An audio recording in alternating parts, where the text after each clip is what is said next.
For you to drink with bread. the bread 3 pieces of full bread.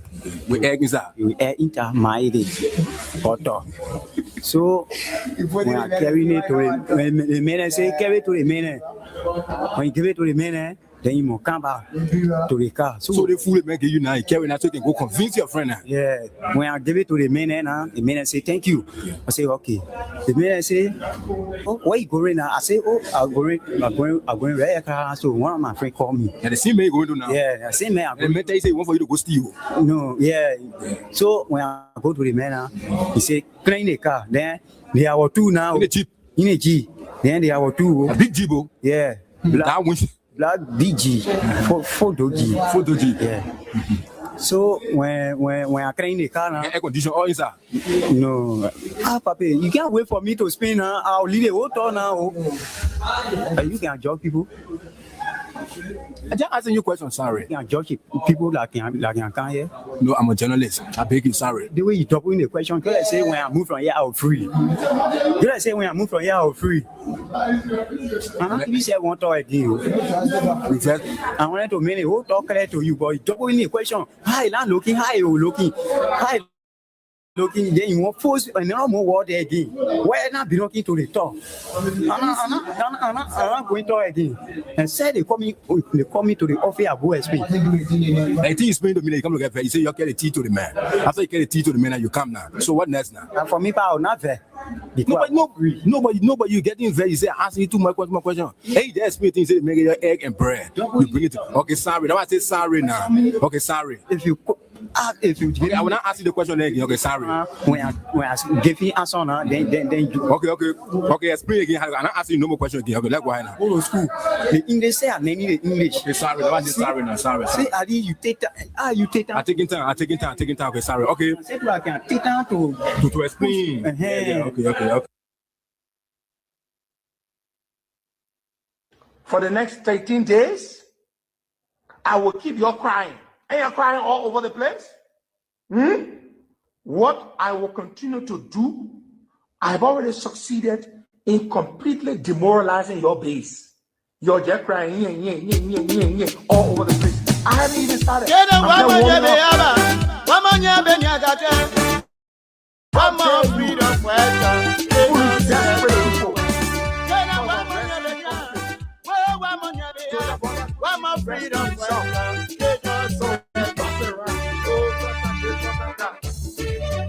where were you? Raising money just to run to and flying from hospital to hospital. Where were you all? Sitting there talking nonsense. When they were coming, they said they were freedom fighters. When they were coming, they said they were liberators. But when they came here, have you heard your mother say that I was when they raising came here, what kind of people they so? What kind of people? Freedom fighter, you raping our women. Freedom fighter, you killing our children. Freedom fighter, you destroying our country.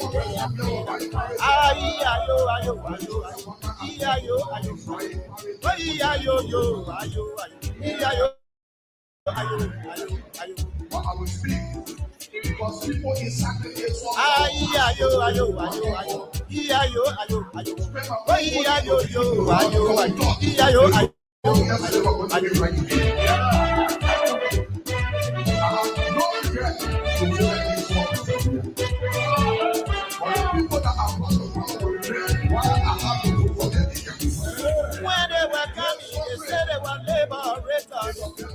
When they were coming, they said they were liberators. But when they came here, they teach your mind. When they came here, they teach your mind. What kind of people this? They are freedom fighters. What kind of people this? They are freedom fighters. Freedom fighter, you raping our people. They are freedom fighters. Freedom fighter, you killing our children. They are freedom fighters. Freedom fighter, you destroying our country.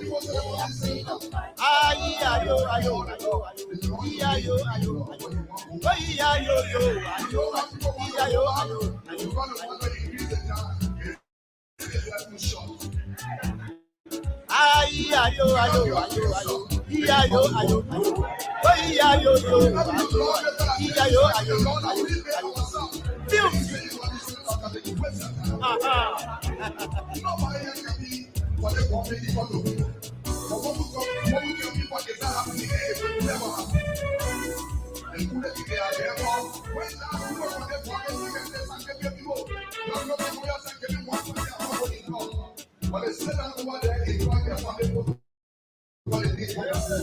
Wani magia wara wa mono tuwelo. Wani magia wara wa mono tuwelo. Wana wa kuramira. Wasia wa kebia. Wana wa kuramira. Wasia wa kebia. Ena be money de miaka. Oh, wa money o. Mo freedom kwata de ni no no be wa. Mo freedom kwata de ni no be wa. Freedom fighter get in your people. Ayo.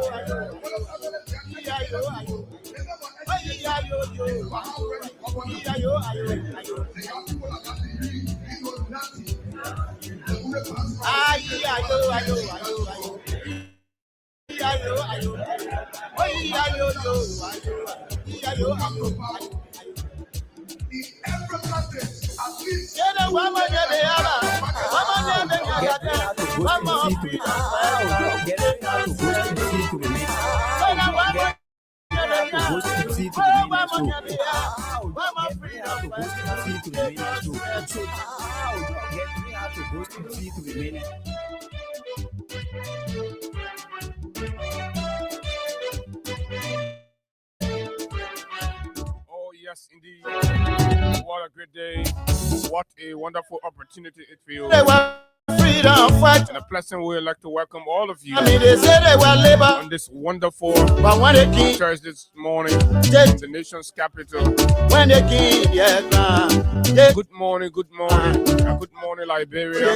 They are freedom fighters. Good morning, just wherever you are this morning. They are On our voice. you freedom fighter, you raping our women. They are freedom fighters. Freedom Good morning and welcome in to our children. They are free. our friends, our Now you followers, destroy now. to those of you in the diaspora. Right. It's always a good thing to have you join us for breakfast. Ayo, Breakfast on the issues that matter to Liberia's growth and development. ayo, And of course, this is where you get the analysis of those issues ayo, making the news in Liberia. ayo, ayo, ayo, oh, ayo, yo, ayo, ayo, ayo, ayo.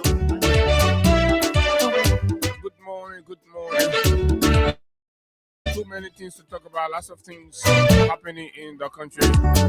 And of course, it is another opportunity When they were coming, they said they were liberators. to look deep, When they were coming, they said they were liberators. bring you up to speed.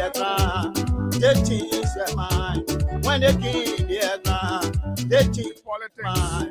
What kind of people they so? They are free. things are beginning to shake What up. kind of people they so? We are seeing You freedom fighter, some quiet movement They are freedom. going around freedom fighter, you killing our that the public They are freedom fighters. freedom fighter need to in our country. start to look at. And of course, Ayo, where we say ayo. it is crystal clear that of course the regime is in panic mood, and this is responsible for a lot of what you see happening out, and of course among some elements within the Joseph Numa Boakai and Jeremiah Kuhn leadership.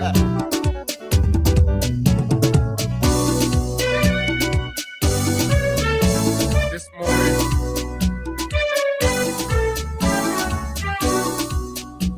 we're going back to events of the weekend when we saw and witnessed an avalanche of major political actors converge at the Jamaica Resort. Former President George Manawia as he paid special to his late father. Political analysts, political pundits are saying beyond the funeral ritual, what does the convergence, what does the gathering interpret politically? Plus or minus in this time? Let's look at the circumstances under which, the time and environment under which statements that have come out from the political and of course ruling class of the country. It first started with the funeral service. Former Foreign Minister D. Master Sakeme saw prominent political figures attending at the Providence Baptist Church. Then weeks later, saw all these very powerful faces accepting an invitation and honoring and gracing the occasion with their presence at no other place in Jamaica Resort. Oh yes, indeed. We, the political analysts, we have a way to look at these things, and of course, let's have conversation about it this morning. Good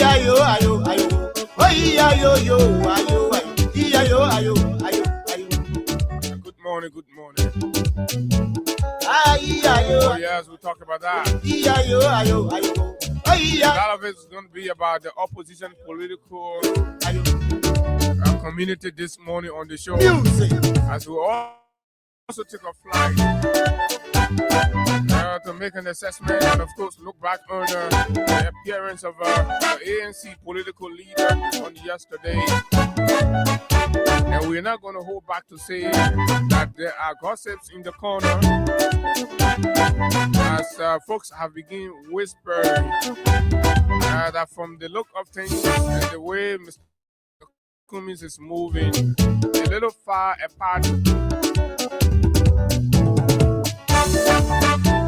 A little far apart from the mainstream political opposition in the country.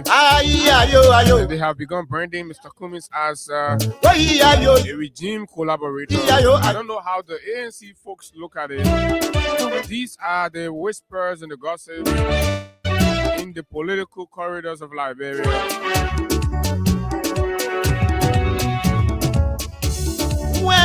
Judging by his measured opinion on critical issues in the country, selective considerations of what to speak to, what to address, and of course, the distance between himself and the mainstream political opposition.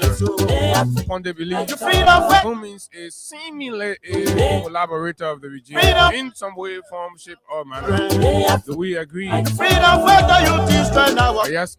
On yesterday, Mr. Cummins made a radio appearance, and among many things, he offered not to take pay when elected as president. But is that what really matters? We have a thing or two to say about that this morning. It will interest our friends from the ANC to tune in. Let's have this breakfast together.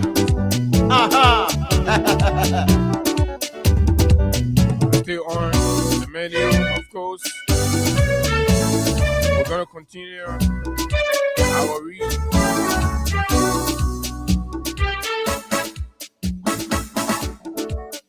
The Secretary General of the Congress for Democratic Change, Mr. Jefferson Tambako, responds to the Liberia National Police highlighting egregious and undemocratic practices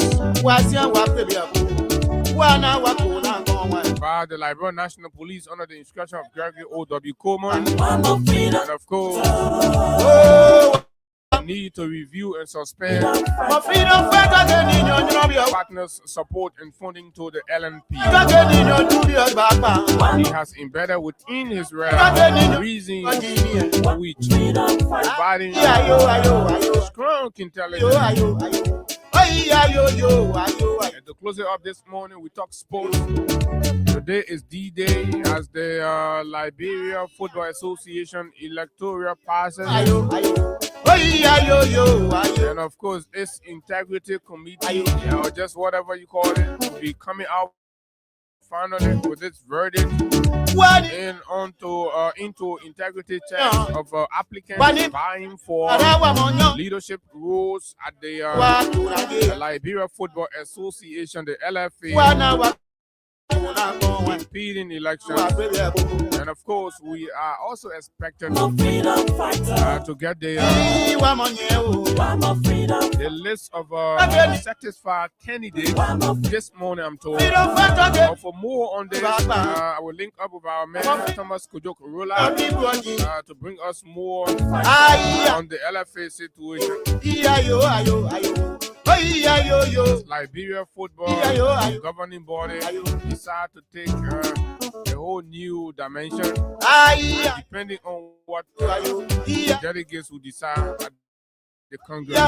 My name is Abu Sharif, and of course, this is the shipping size of the conversation for you right here on the big station, the People's Radio, Freedom 87.9. Straight up to 10 o'clock this morning, we're going to be running through these and other issues right here for you on the nation's premier, most listened to breakfast conversation. Take a buzz of our theme song, and once we come back, we'll run you through all of the issues right here on the People's Radio.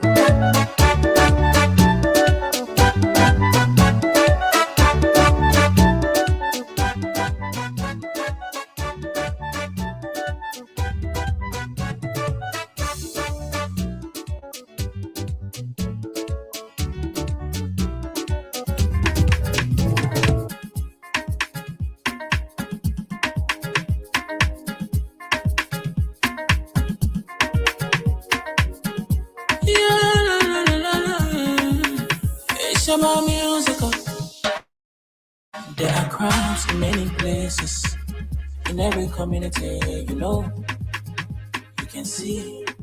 So if you see crime, report it. Don't take law in your hand for the right authority. They can't take care of it. Crime Stopper here for us, bringing safety to your door. Whether you rich or you poor, if you see you must talk it. I mean you cheche. You wait for your safety. If you see it, don't keep it. I'm a part of report it.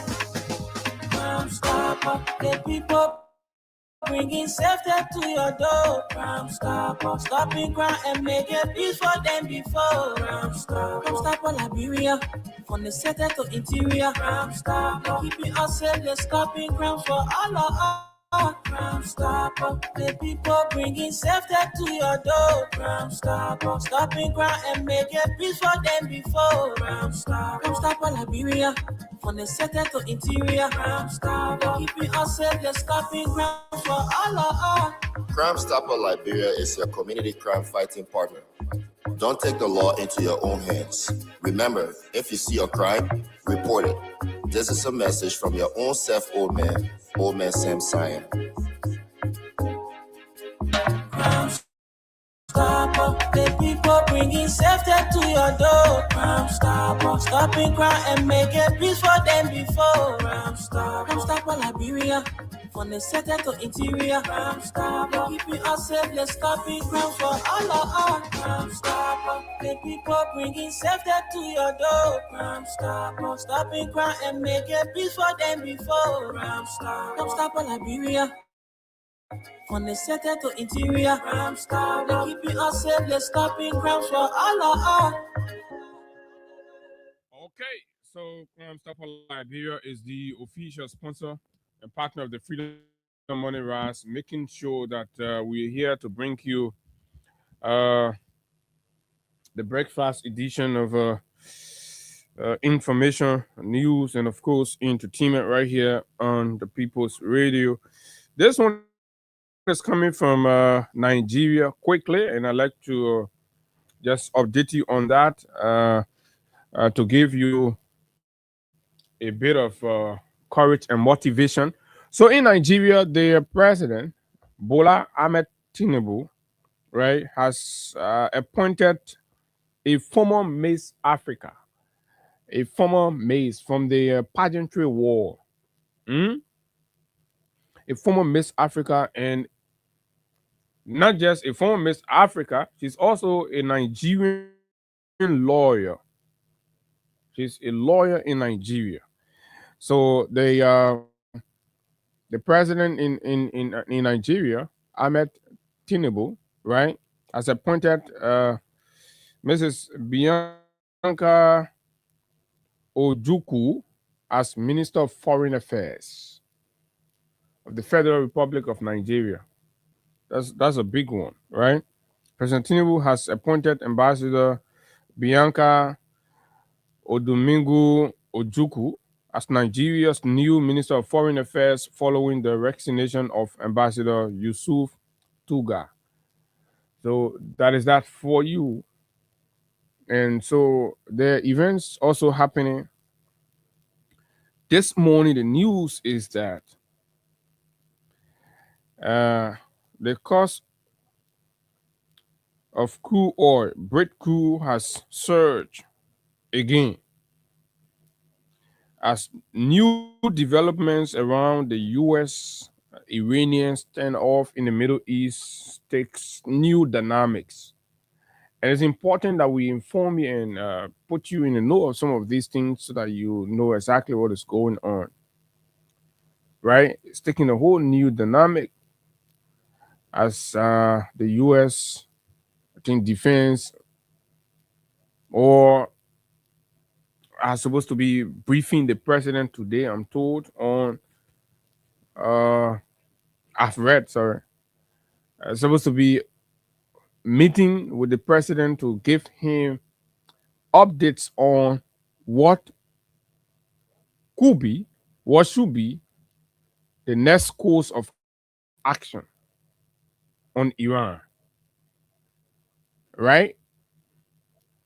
And so Iranians on the other end have also maintained the blockade. Today also, the American blockade on Iranian ports are expected to be extended. So all of these new developments around that have also had some trickle down on the global oil market. Not only the oil market,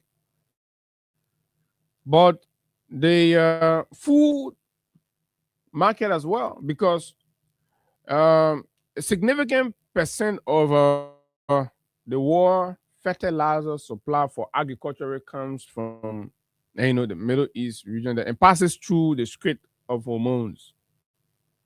So that is having a serious impact. So analysts are saying as times proceed, of course, the prices of basic consumables are going to surge. So this thing is actually having a toll and it's having a serious impact on our world. We hope and pray that the American president will consider, will consider otherwise. But this is what we are in, folks. So I don't know. It's a barrel now of Brent crude is over $120. I think the highest it have claimed for the past 3 to 4 years. The highest it has claimed. So you could imagine, just the other time it was jogging between 100 and something. Our many carry the gas price to over $5. Who knows what the government will be planning again from what we're seeing. But let's hope this thing doesn't stay on for long.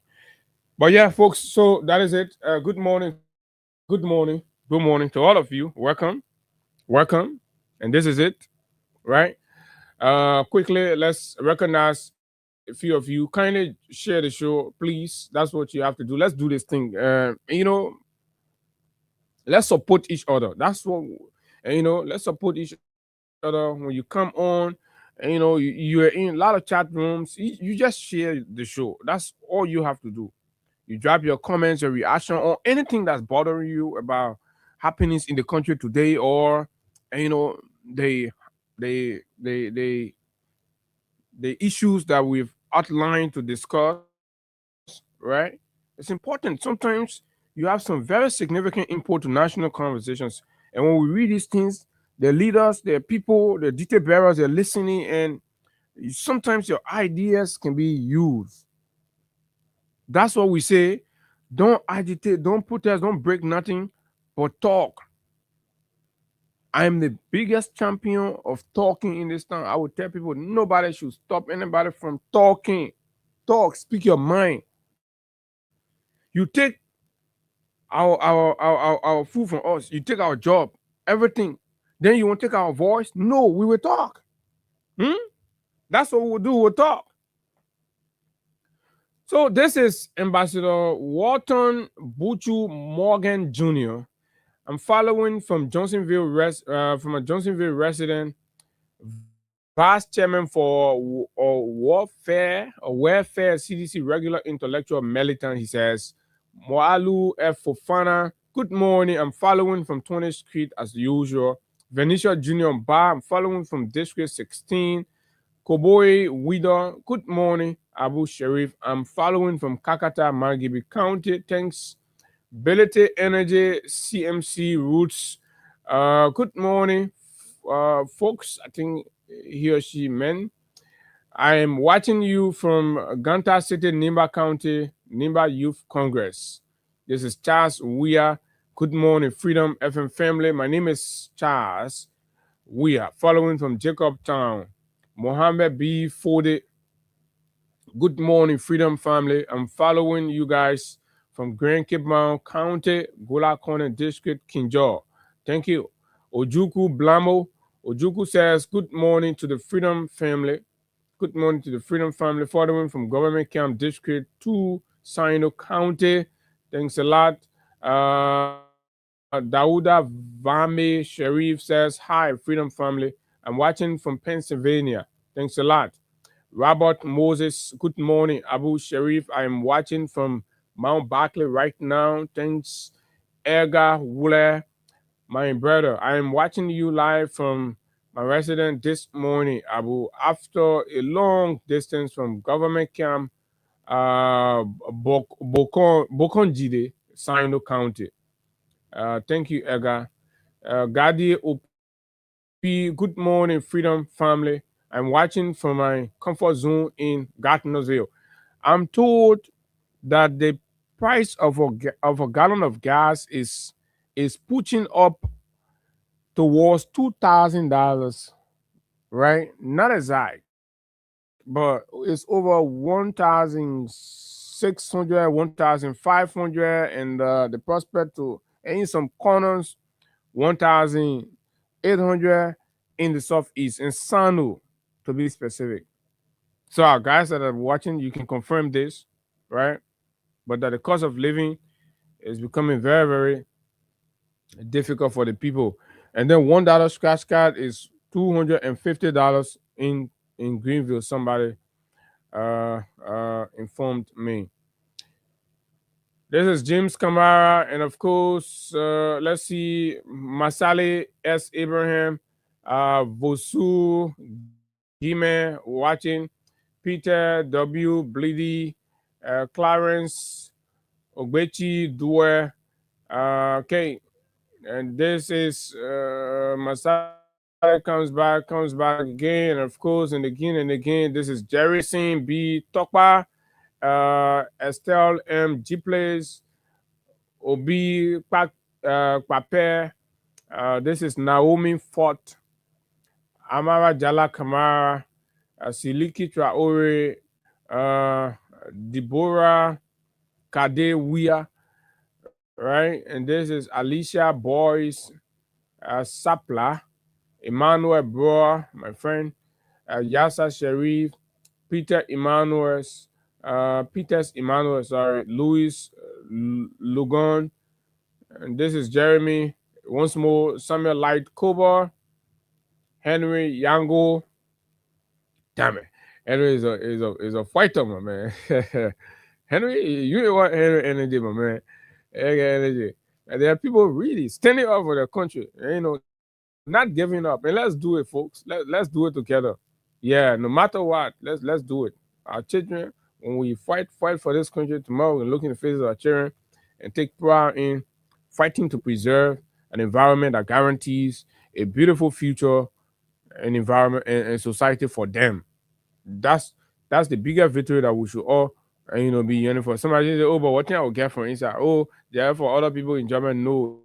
We gotta look at your children when we all put, you see what some are all doing the rapes and things. Our children only for our children can be suffering. Mary Tule. This is Abraham N. Anderson, Joe D. Sosa, Tony Thomas, Matthew Bear, and this is Babu S. Kamara. Okay, all of you joining in this morning, contributing on the platform. We're grateful. Keep sharing and, of course, dropping your comments and reactions. The people of Grand Jida County, Putu Mountain, right? Okay. At this very critical moment, it is a Liberian conversation, though, right? But it is important for the communities, the affected communities, to stand up and demand the right things. This Unity Party organization, I always like to call them, right, has mortgaged our resources and depleted our soil and our natural resources for ages with no material benefit or transformation in our lives or the community or environment from which these things have been going on.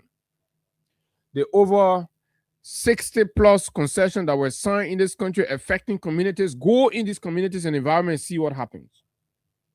This time around, as the government is cluelessly, right, pursuing desperate means to sell out the Putu Mountain, it is important that Grand Jida people stand up and say, no, these people, Unity Party, this organization, this rocket establishment of selfish, self-seeking bigots organized under the umbrella of elitism, right? Believing that they can sell anything to enrich themselves and guarantee a future in life for only them and their families. This is the time we say no. Just right in Senegal. See what other nations around us are profiting out of. Nationalizing critical infrastructure and, of course, resource potential. When will Liberia start to think? When our leaders, the CDC came here and had to make do with the terrible concession that these people have already committed the country to. And today, you're trying to enter, instead of reclaiming the Putu Mountain and making a national decision on it, right? You're desperately going out there, setting up cliques of selfish, greedy, small-minded individuals looking for other people to come against. Say, my man, y'all can't buy it. Y'all go buy it. They think y'all go get the other people small money. Y'all go take over it. And the Unity Party people, that's what they want to do, the Putu Mountain. But the whole Putu Mountain thing is a whole conversation. But next week, we'll get on it to open our people eyes. We did it in the Asilometer thing. And a lot of you can bear witness. We did it in the Asilometer thing. We provided you several analysis about the impact and the damages and the missed opportunity as a result. But the government, being the government, they proceeded with it. But when we hear in a 25 year again, then in the 25 year, they put big terrible opportunity for the people to put it up to another 25, so that 50 years, me actually I'm counting 50 years for that whole accelerometer thing. This is where we are. But I'm gonna hold it there. I'm just warning my people in Grangeda County, Zulu Whiskey, the land of the rising sun, to stand up for the children, stand up for Mama Liberia. No other natural resources again. And listen to Tomo Fallacy, if it will cost anything, even if it will cost them to get a Wologisi man, you think because you kissy man, so you can just make decision Wologisi. It will not work. We dare y'all. We double dare y'all. You're finished selling all our natural resources. Look at Bombay. Look at Cape Mount. Look at what I'm hearing from this oil palm company in Bombay and Cape Mount. You know what are people going through there right now? Who entered those concessions? Unity Party. You're not giving nothing oil again. We know your intention already. So we double dare you, we challenge you, you go bring anything, we look at it, not correct. Our people will resist it as a country. It will not happen. Will not. That time our not open. That time young people like all kind of the free. You had young people around that you could just be giving something to the used to it. I see my man Jacob Jalan can stick to one party now. Because that you know, young movement there when the people were just mortgaging all our natural resources here. Like Jacob Jalan are passing around.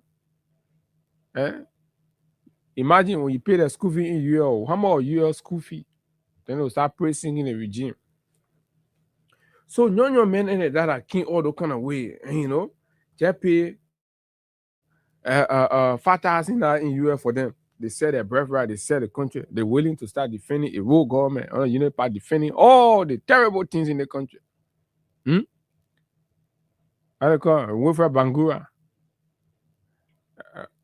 I call the other man, the centrist. So you gotta look at where they're coming from. When you see people attitude today, look at where they're coming from. So they've lived a life of compromise. And, you know, small anything, but not people like us. Now you can't try. Imagine we get nothing, we put in for BBT. And you understand? So that's what we're saying. Wologisi not going nowhere. These people in power are not they're not good negotiators. Putu Manti not going nowhere, not under the arrangement that y'all want to do. Oh yeah, we commend the president for himself. This is Jeremiah Kun. That Jeremiah Kun, the president gave Jeremiah Kun, say, oh, go, Sonny Putu Mountain thing. The man wanted to give Putu Mountain up. But we'll wait for next week. Kumpa, we own it. Kun must be investigated. First of all, for putting our country in harm's way, for putting our citizens, innocent citizens, in harm's way. You think we're focusing on our life, on how to improve our life. You think we'll get issue to come, you can't be being chastised and harassed by Guinea. Whatever money you're getting from Guinea, you're sharing it with our people. Next week when we start talking, we'll start calling some names. Some people that used to go Guinea and collect money from the Guinean junta will call their names so that people will know them and will challenge them. They can't do anything. Oh yeah. We'll fix this country. Seriously. But let's talk sport. Let's go to our man Thomas Kojo-Rolla briefly to tell us what is it? LFA election. It has been a long haul, and of course, what the future of Liberian football gonna look like, gonna be like, who's gonna be in charge, right? Mr. Kaseko has insisted he has got the passion. He believes he has what it takes to transform and improve Liberian football. He has been doing it with Facel FC. We've seen the dynamics, the new dynamic he has introduced. Can Facel be the man as a process to satisfy and whatever is ongoing? Baba Thomas, good morning. Welcome. You're live on the show. Good morning, Abu, and good morning to those following the Freedom Money Rise this morning from across Liberia and across the globe. Thomas, basically, we like to know where are we in regard to preparations and lead up to the LFA Congress, scheduled Congress. Where are we? The vetting process, the qualification, the integrity check. Exactly. Bring us up to speed. Where are we? Well, today is the end of the day for the Independent Elections Committee to come up with the list of qualified candidates. Okay. There are 20 individuals, 29 aspirants who expressed interest to participate in the May 15 election, the delayed election schedule for May 15. Mm-hmm. And the committee has been doing their fast finding, checking the documents of people, make sure people register with the exact money they are to register with to contest the election, and to do the integrity check. And the process actually over. There was a hearing process a few days ago where they were inviting candidates, they are inviting aspirants. Mm-hmm. To clarify some issues on their document. Aspirants across all the levels, or only for the presidential candidates? Across all levels, aspirants for all levels. Those they have issue with their documents, they were being called upon to go at the Liberia Football Association headquarters in the Swakamo community in the township of Congo Town to clarify part of their documents that the election committee had issue with. And then they got done with it. Today is the 30th day of the month of April. Mm-hmm. The Independent Elections Committee will come out today between 12 noon to this afternoon or the late evening hour. They will come out with the final ruling, or not the final ruling, but the final list of candidates, aspiring now qualified to be candidates to participate in the election. Okay. Mind you, there are 29 individuals who expressed so interest. the shortlisted candidate for the elections will be, posted today. Yes. From the 29, we'll have 3 persons running for the presidency. We'll have 2 senators. Senator Momo Saros. Who are the 3 people for the presidency? We have incumbent President Mustafa Ishalo Raji. We have Anthony Kuo. We have former Liberian international Mr. Sekou Keita. He once contested for the vice presidency in the 2018 election. Okay, so Sekou Keita still remains in the process. I thought there were issues around his nomination, and of course, the fact that he has been nominated by Beach Soccer. And then that he remains in the process until the committee can come up with their final list, to let them know who all got disqualified and who all got clear to contest the May 15 elections. Okay. And I was just drawing you through with the host of few dignitaries who are there. We have 2 senators, one from Maserado, San Jose, and then we have Lofa County Senator Momo Saros. What are they contesting for? Executive committee member position. Okay. We have the managing director of LPRC, Amos Tue is there. He contesting. We have the wife. What are the anybody need call? You got to call what they're contesting for. But I wanted you to do it in. You already talked about the presidential candidate, so you talk about the vice presidential, and then you come down. Yeah. So for the no. What is in the law now? The Congress of the LFA has given the presidency so much power that vice presidents are not elected anymore. Oh, okay. Yeah, they are appointed by the president. So those contesting for EC position, when you win, then the president can pick his vice president for administration, vice president for operation, and vice president for women's football. From among the EC members. Yeah, from among those running for EC that will get elected, the president will have the power to appoint a vice president. Wow. So much power has gone to the presidency now. So Amos Tue is contesting for the EC position. He's from LPRC. We have the separated wife of Grand Bassa County Senator Besson Afini. His wife Kayatu Finis is also in the race. She contesting, and then we have current executive committee members. Then we have football stakeholders. Then we have former executive committee members in person of the list of Managrosha Wuzin is also contesting the executive committee member position of the Football Association for the election scheduled for 15 May. tell us how powerful is the EC when it comes to the LFA running of football in the country, the executive committee positions? It's like the House of Representatives. Okay. They are the one that help the president. They are the lawmaking body of the Football Association. They are the one that help the president to achieve his agenda, and it shows that football move forward. If football will not develop in Liberia, so how do they get paid? Well, they don't pay them monthly. What happens? They pay them per sitting. Okay. They pay them per. So every sitting they go down. So they are actually like board of directors. Yeah, somebody will want to put it like that. They are not paid per month. They pay per sitting. I think it used to be 400 USD. I think it should stay around at 400 USD, or it has increased a bit. How many times do they sit in a year? Or it varies? 12 times in a year. So once every month? Yes, once every month. 12 times in a year. So let's say you take it at $400. I will verify this, but I know it is 12 times in a year. So I just want to know what are that the money attracting all the BB name Amos to, and then already taking LPRC money, then they're going to contest, and or that money attracting them, or there are some other enormous power that it comes with and influence and all that. What do you think? Do they have a say in the team, the national team? The selection of coaches and other technical decisions, do they have a say as EC members? Well, as EC members, they approve a lot of things. They get on committees.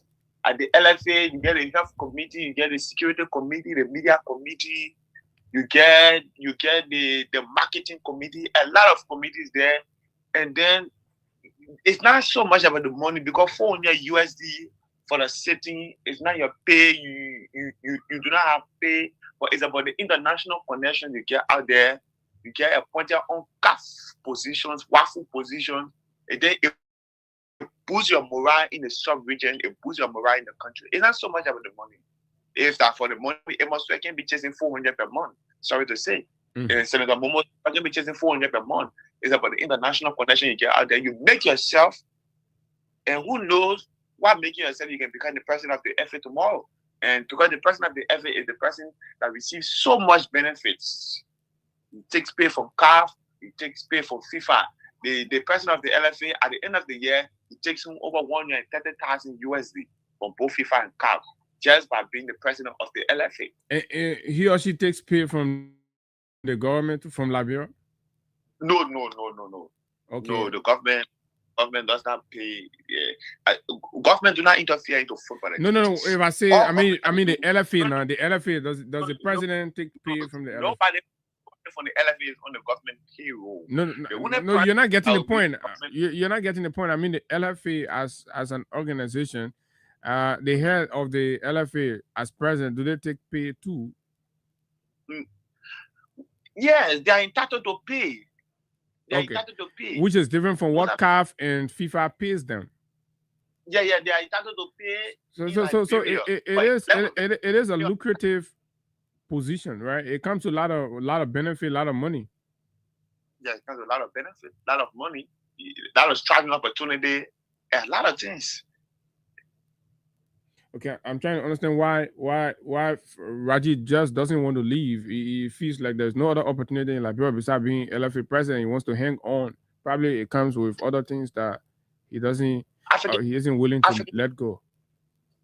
One may say Africans, when we are away from power, we will sing the best of songs, but when we get into power, we start to taste the enjoyment of power. Then we do not want to let go of power. Even when the electors that put out there are tired with us, we still want to stick on with power, and then we do not want to let it go.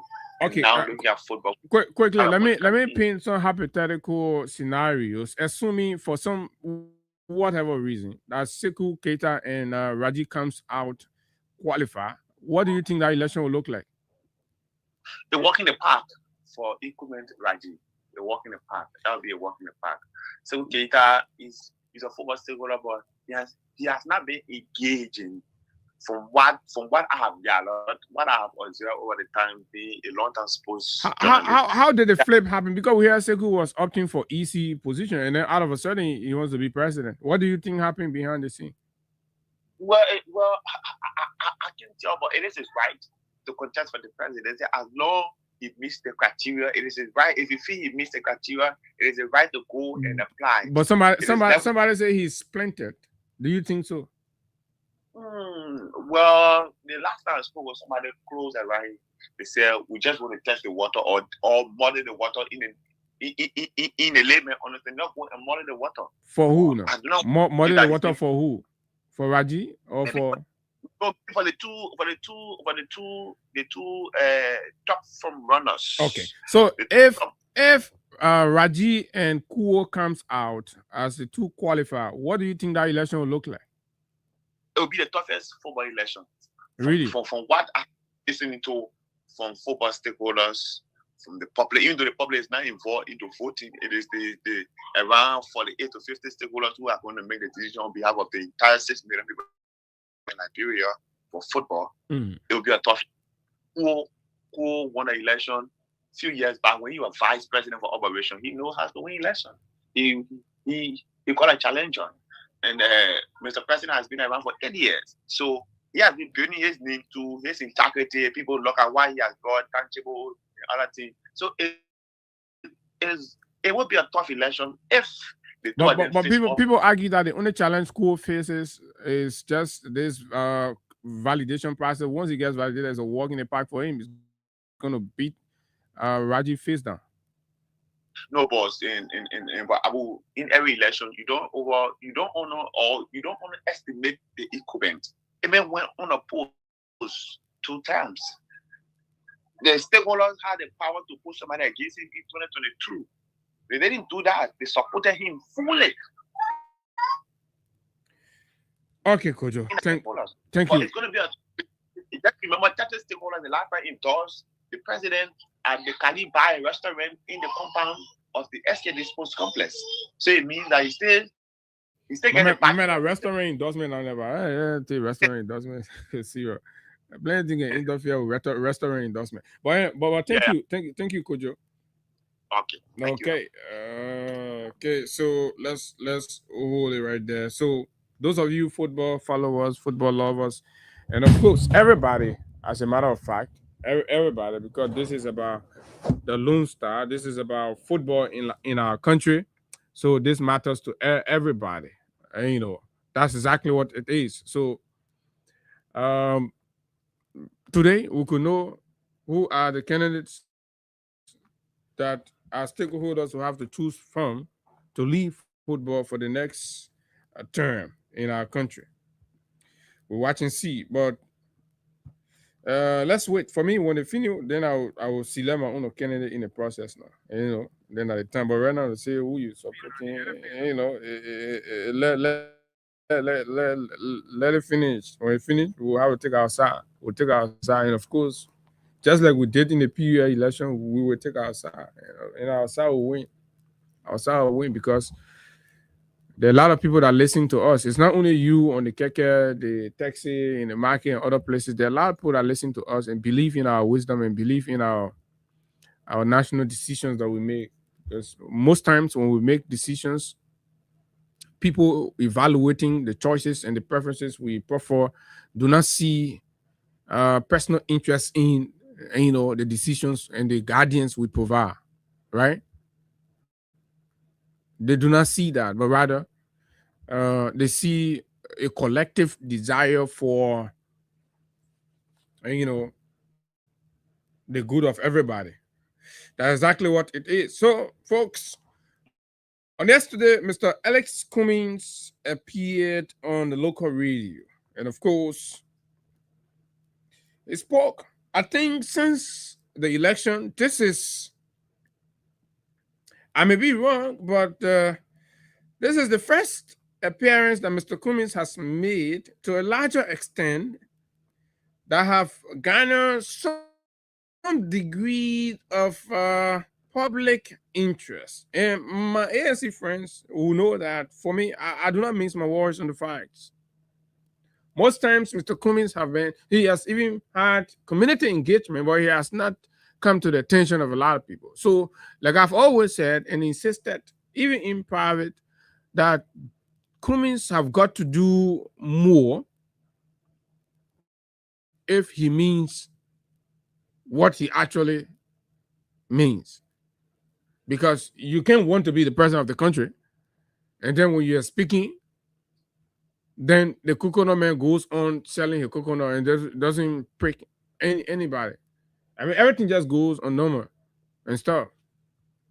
It doesn't, your comments do not even cause a pause for a moment in the country. Then it means for the most part, you're not really a serious and contender.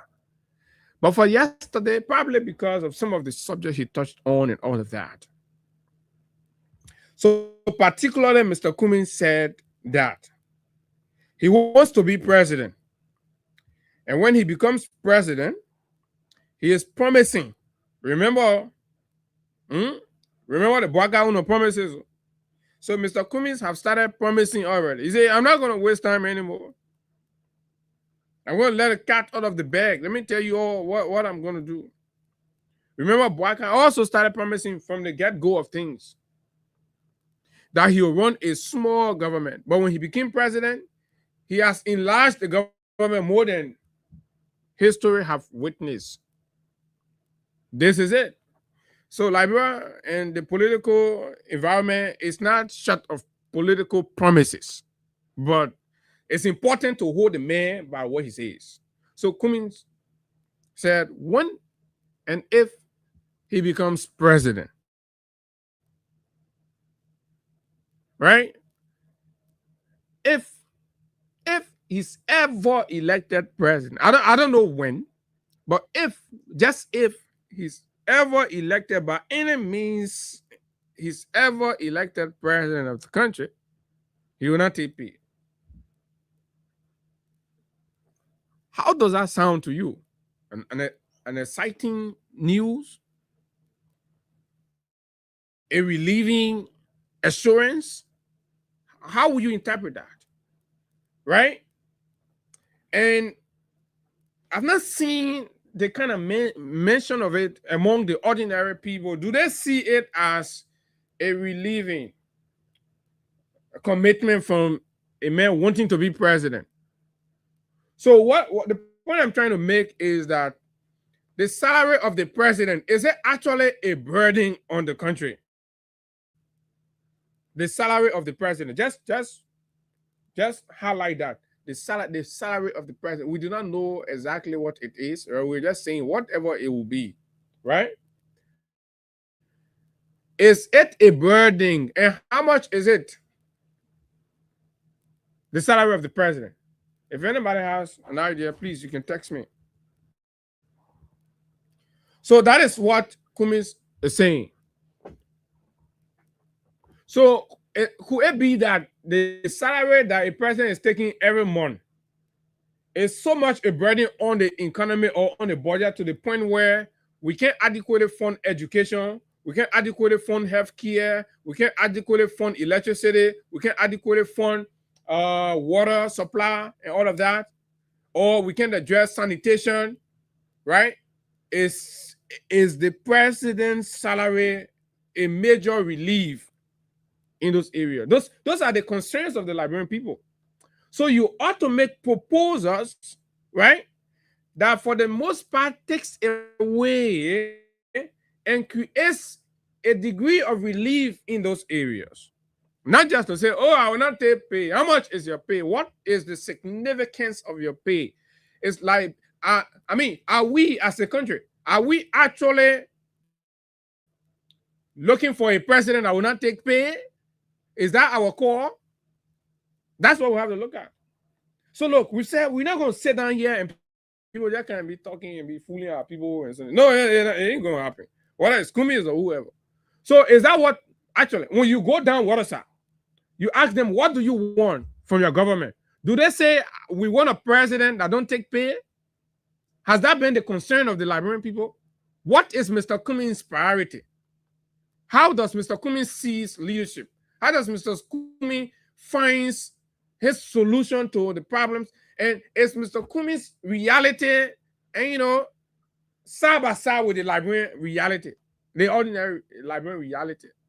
They both say they want job, they want relief, they want this, they want that. Then you say, I will not take pay. How much are your pay? Is that what the Liberian people? Why are people coming? The same with Baga say, we'll do small government, we'll do this, we'll cut people's salary, we'll do this, and we'll roll. In fact, Baga did not even say you cut people's salary. He said he will roll back to pre-harmonization. They will take fat salaries. Baga was a terrible candidate. He was a very disastrous candidate for president. But however the case, he made his way through and he became president. But now this is Kumi's.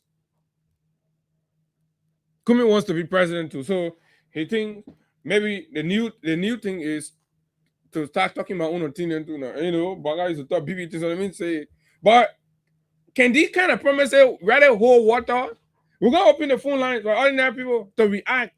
That thing come and say, you're not pay, you do a pay. Who got time for your pay? We tell you say one free thing, we're looking for a pro bono president. How does having a pro bono president helps the people? It is not about that, right? Speak to the people about the benefit of the presidency. The benefit of the presidency. That's what you must be talking about. The president pay. So they crafted a way of trying to, put your attention to the small things. Or the bigger ones happen, between president, you have to have a lancet pay, your president get paid. That's the thing like for 1 year. You gotta stop that, man. But anyway, this is coming on a new re-energized and reinvigorated model of trying to learn a degree of attention to himself for the presidency as an alternative. I don't know why, but for some reason, every time Mr. Kumi speaks, it's like he's going far away from the people more than he should be coming closer to the people. Say, I will not take pay. What the internet giving me? I won't play the man voice, so you say, oh, yeah, I will not take pay. Now, I will not take pay president we're looking for. Why is it we'll be talking serious thing? We talking about how we come and move the thing. You in a country, all the terrible things that are happening. Yake Koluba, a former member of the ANC, gets illegally. You don't have to be okay and satisfied with the man, but say something as a national leader. Nothing. Even accusing you of being a regime collaborator. In that, you will remain silent. You will remain choicy on what to say, what to talk about. You are normal, and you just go about quietly. Your small community engagement. You go sit down to the people tire shop, acting like, I mean, That's my man. So that's my man from F5 because I got some very good friends in the ANC. But every day I say to my friends, Mr. Kumi doesn't seem ready. It's as though the man is not even understanding how to be president. I know a lot of you ANC people, a lot of you be thinking, oh, United Party, or yeah, we understand it, we'll bring them back and look at what they're doing, and CDC too. But have you taken your time to understand the CDC? Okay, what you do when you're evaluating the CDC, right? Just take away the lies against the CDC and evaluate them on the actualities. Forget about your regular gossip that even the people who said it themselves, they're in power now, that they cannot establish and authenticate one. Then you make a fair assessment of the CDC in power. So, but for the sake of the argument, you'll be like that, and you'll be like, so I think let you give it to me. You think that how we can get presidency? Yes, let you give it to Mr. Kumi. So I don't know presidency that what you know. We are just they think I don't know. Giving presidency all of that. They may say I don't even sounding like he know how to want to be president in the country. See what thing happening in the country. Man say, oh, you're maybe president, I will not take pay. Oh, you don't have to be president to refuse your pay. Now go tell all of you and refuse your pay. Let me representative, you go refuse your pay. How much is your pay? Are those the issue? Oh, those are the only reform you get a promise? Mr. Cummings, ANC people. So I listened to the thing yesterday. It was so funny to me, and I'm like, okay, let's say Mr. Cummings is making a point. Let's say he's making a point.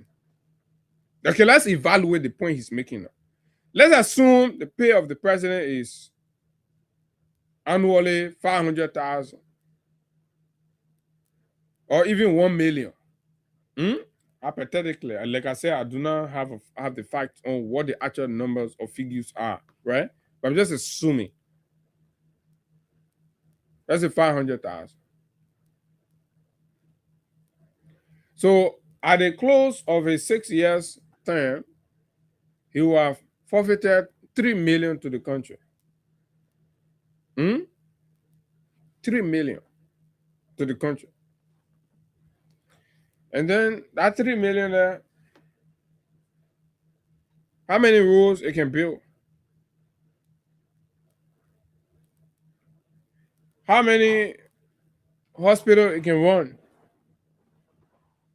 Let's take the government hospital in Maryland, because Cummings said you're from Maryland. So drop in the ocean for 6 years to get to Maryland and say, oh, Cummings say sacrifice it. They say your salary will give it to you. The presidential benefits. Go in the budget, you see the kind of loose money that go to the president. What are you going to do about that? We start to have those kind of detailed conversation targeting the leakages in our national budget that goes on a coded lines towards the presidency. Then you're making them stop. Because that's not the first time we've heard from President Weah slash his salary significantly. And we saw that directed into community projects, people-centered initiatives. No, but we got to think bigger than that now, going forward. Real fiscal reform. That when you present it, we see the money moving from the elite to the people. That's what we are talking about. Private jet. How are you going to travel? Are you going to continue traveling like Mr. Boakai, who will post or announce a travel size and delegation of 12 people, and then in reality, he travels with over 30 persons? Some of them have got no business on the trip. Every time Mr. Boakai is traveling out of the country, the man will put a list of 10, 12. But in actuality, he travels with over 30 people. Every trip. Imagine all the useless trips that they've had since he became president in 2 years. Some cases 40, some cases 50. But these violations and wanton abuses of the public purse have become so normal, and we feel like every day talking about it is a cliche. It's something that it has become culture now. So it's culture for Mr. Boakai to collect all kinds of unnecessary people, put them on a plane, and then they go out of the country, they spend millions, and they come back and bring home nothing. So it's part of the culture now. So we are not going to keep talking about it. Oh, the other trivia again. 30 people there. We have said it several times. So you already know. Everybody in the country knows now that when Mr. Boakai is traveling out of the country, he takes an oversized delegation with no actual purpose, nothing, whatever. They just go there, they waste money, they lurch in luxurious hotel and what have you. You have a whole finance ministerial team out of the country. They say they went for a spring meeting, right? A whole plethora of people, and they're taking hundreds. And then Mr. Boakai went with a delegation. So you can imagine in the space of 1-2 months, how much have been taken from our country just for these prime travels. Mr. Cummings, what are you going to do about that? Those are the issues. Hey, Mr. Cummings can't talk. Cummings say, you made me president. You made me president. I will come and pay. Oh, I call your pay, Bene. Who talking about?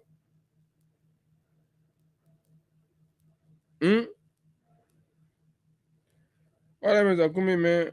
Issue, okay. Okay. Let me see. Like I say, my witness across the river, so me I let her bring my thing in. Claire. So we all will know. When I become president, I'll cut my pay. Then everybody will replying with it. So one know, Labrance, what do you make of that? Takumi said, I mean president, say the only thing you want to do is to call your pay. When you call your pay now, then that will solve the country problem. Do you agree? He said, I will not take my salary as president. ANC Alexander Kumi vows ahead of 2029 election. What is this? Could you consider Kumi because he said he will not take his salary? Can Mr. Kumi solve the electricity problem in the country? Can Mr. Kumi solve the job issue in the country? Can Mr. Kumi's salary help and fix the damages in education and healthcare? Can Mr. Kumi's salary address the rule constraints? Can Mr. Kumi's salary address the sanitation nightmare in the country? What kind of promise is this? So we'll be evaluating the promises one by one as we go along. So let Liberian people react to the other man I want to be president in the country, Alexander Benedict Cummings of the ANC 0776 104 086 500 104 are the numbers to call. Opposition Alexander Cummings vow to work free as president, but still he says nothing about all the fat benefits that the presidency receives and the different things to get. So is this the kind of promise Liberian people actually want, or they want a president beyond just salary conversation? Good morning. Good morning, Abu. And let me say good morning to the many listeners following your broadcast. Mm-hmm. My name is De Sosa and I'm Joe De Sosa from the community. Abu, thank you for your talking point this morning. While it is true we are calling for opposition unity, it is also important to note that the Liberian people do not in any way need to be deceived anymore. Look, we do not need a president that will say he will the salary. We need a president that will come to vigorously examine the affairs of the country and bring total change for the benefit of the Liberian people. We are already suffering on Mr. Bwaka madness in this country. You have the last president that promised about salary issue was Mr. Bwaka. He came, he started dismissing people taking them on their job and couldn't bring the salary back. Obviously, instead of implementing what he says that would increase the people's salary, he took people from out of job. Then you have this vice president saying that the commerce or the business is bad for the Liberian people. Then he's still speaking of giving. Okay, thank you very much. And Mr. Cummings didn't even talk about the business people and what he will do for business people, but you only say his salary and not take salary. Could that be the solution for Liberia? Good morning. Yeah, good morning, Abu. Morning. This is Mandela calling from the old. Go ahead. Yeah, Abu, you see, that's why these things to show that who the people are coming to power. But along the people there used to back and say that economists, Cummings is the economist. He's the only person that will solve this nation problem. Yeah, that was look at to know that this man, he has no vision for this country. A lot of situations that went through Boston or poor houses. How many times Cummings ever came and spoke on those situations? Nothing. Never. Cummings continued to start with Baka and people. The time they had a primary there, who he called to be guest speaker, that Mr. Luther Tapek. You see it? So the man has nothing to say. He doesn't want to say anything to help Waka Igbo because this man, this people, they are bourgeoisie. And then why he has no vision that men wouldn't want to come. What if I will not pay? You have the whole financial covers of the country. Mm-hmm. Then you say, I not get paid. What I want them to do with the situation of the people. You tell me what you do about the people horses, what they point you. The people market and what they talking on it. He say, I will not take pay. When you even talking on it, I'm need to come in and call press conference to talk about a situation like Gwen went through. Nothing. For all you know, why you want to get, you get it when now, does that make sense? Are the first thing. You get a whole country money in your hand. Then you say, I will not get it. What I want get to do, very important thing. So people, they are bourgeoisie that want to come to power to eat their own. I thank you. Thank you very much. Come here, there. You got to go back on the radio again. Go talk different things because the other one on who what talk. Good morning.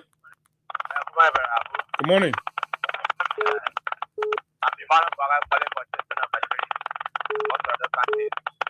Go ahead. My man, what play? Yes, so something sounding in your background. Yeah, Sakoles, go ahead, Mr. Kumi, you talk nothing about your insurance money, what they put it, nothing. You only say you're main president, you don't take pay. I'm not ready yet. But you ready, the next time we go on the media, you know what the people. They say lie, but I lie to us. They say lie, they practice it. They go lie in one election, I'll win election. You're not ready for life yet. Yeah. Good morning. Yeah, morning. Morning, go ahead. Brother Abu, sorry for the recognition in Manoya. They see every time they will food like one. And the same coming in minute the dance in the point pound. They coming by they won't win the salary. Won't get it with the time. But the impact the salary gets on the life on the living water that work. Only waiting for 2020 now. Go back to our way in the thing, what Labyrinth are saying with all the difficult things and terrible things happening to the poor people that you want to go vote for you getting anything directly affecting them, but you only talk about you just can't vote for me, even though they're breaking your horse, all kind of thing, but you just can't vote for me. I will not take salary. But the men, in fact, the men know the facility that you will get. They put them to get where they know where to get every time. You try the salary, that salary, that's nothing. You made a job, but you're not trying to do it. Only know the benefit of one of the presidency. Out of that salary. So you think Labyrinth will fall for that thing? That big here. I will go forward last. You know, all right, I ain't go back. Good morning. Good morning. Yeah, thank you very much. Abu, I'm Spencer Mohammed, and I call from Town Coast Bone Hill, one town community, and a concerned Liberian for justice. Abu, it is laughable. It is laughable to see Kumi marketing. Is to me, Kumi just marketed his incompetence for the Liberian presidency. Kumi, what did I say? Yes, Kumi, we were told. And maybe them and what property someone who told us that you spend 180,000 to get or such on the past government on the past government official. You got this your government into power. Your government is desperately performing instead of criticizing the government. You're talking about waiving your salary. I thought you guys were the one questioning President we are here. When President we are talking about waiving a 25% salary, and you guys said those things were on no extent. Why are you coming back again to lie to us again? Look, Liberians, we are wise. The lies will not hold water this time around.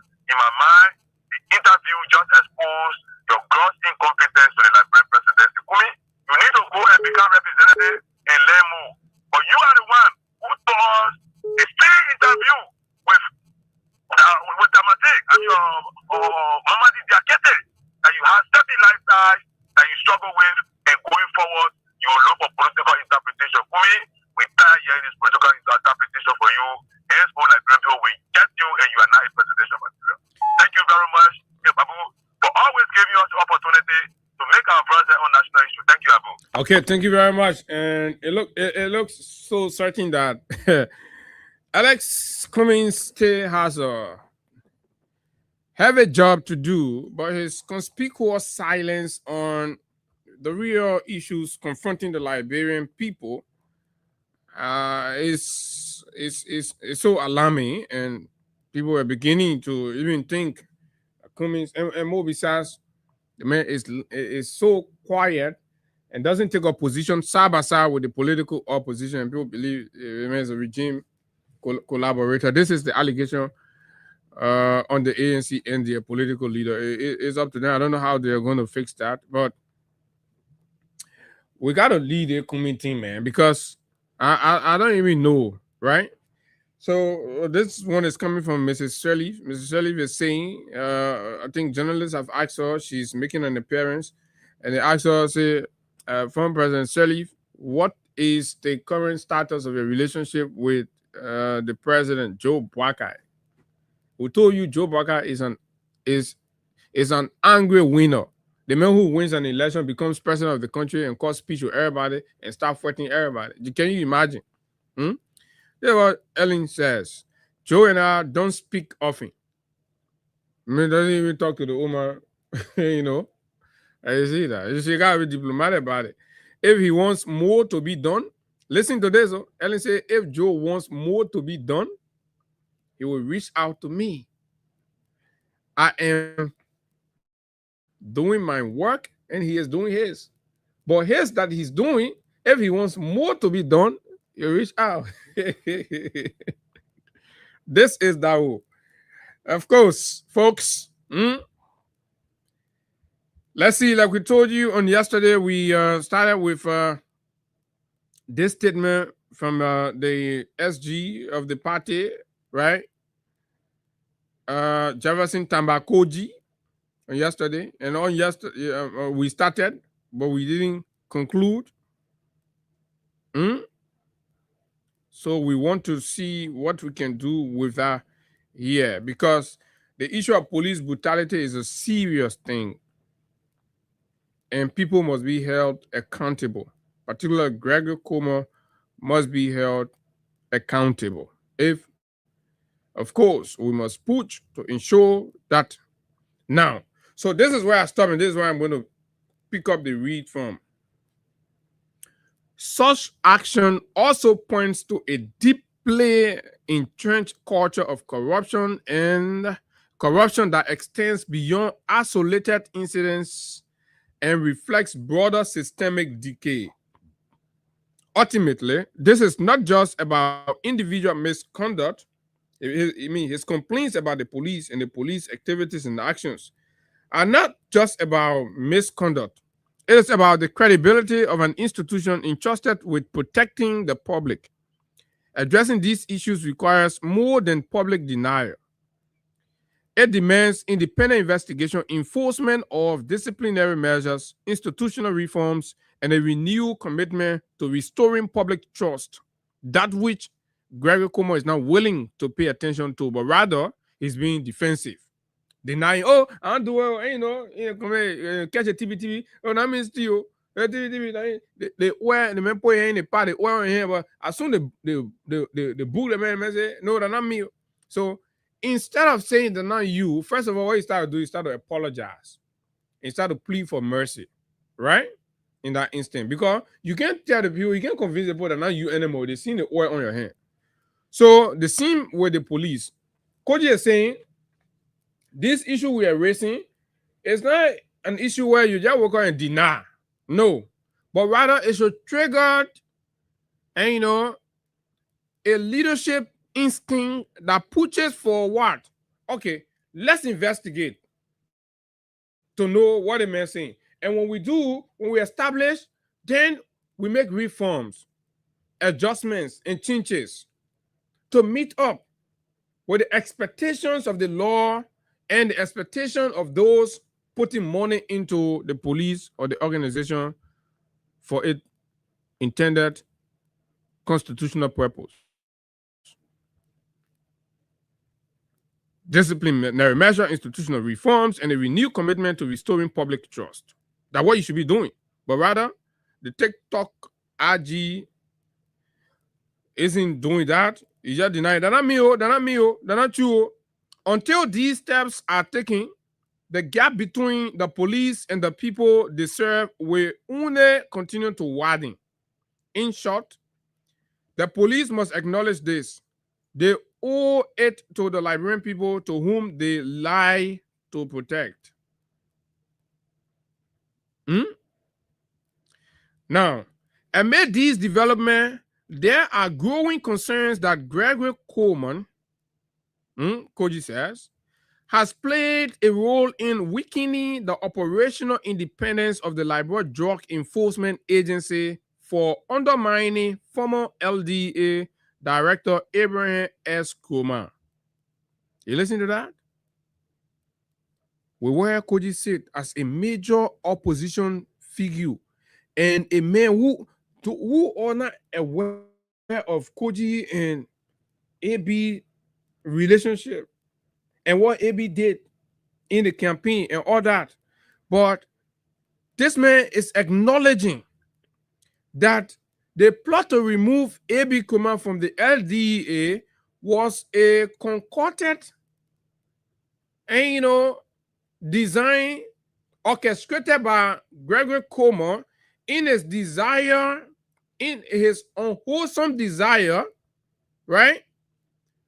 In his unwholesome desire to weakening the operational independence. Because when you have a man like AB with his security experience and exposure, you cannot nose pull and diddy-daddy the operation of the LDA to a larger extent. So he worked his magic and trick to remove the man, according to Jefferson Koji. And he did not stop there and further masterminded the appointment of his surrogate, who was former Deputy Commissioner of Police Fajera T.M. Biago.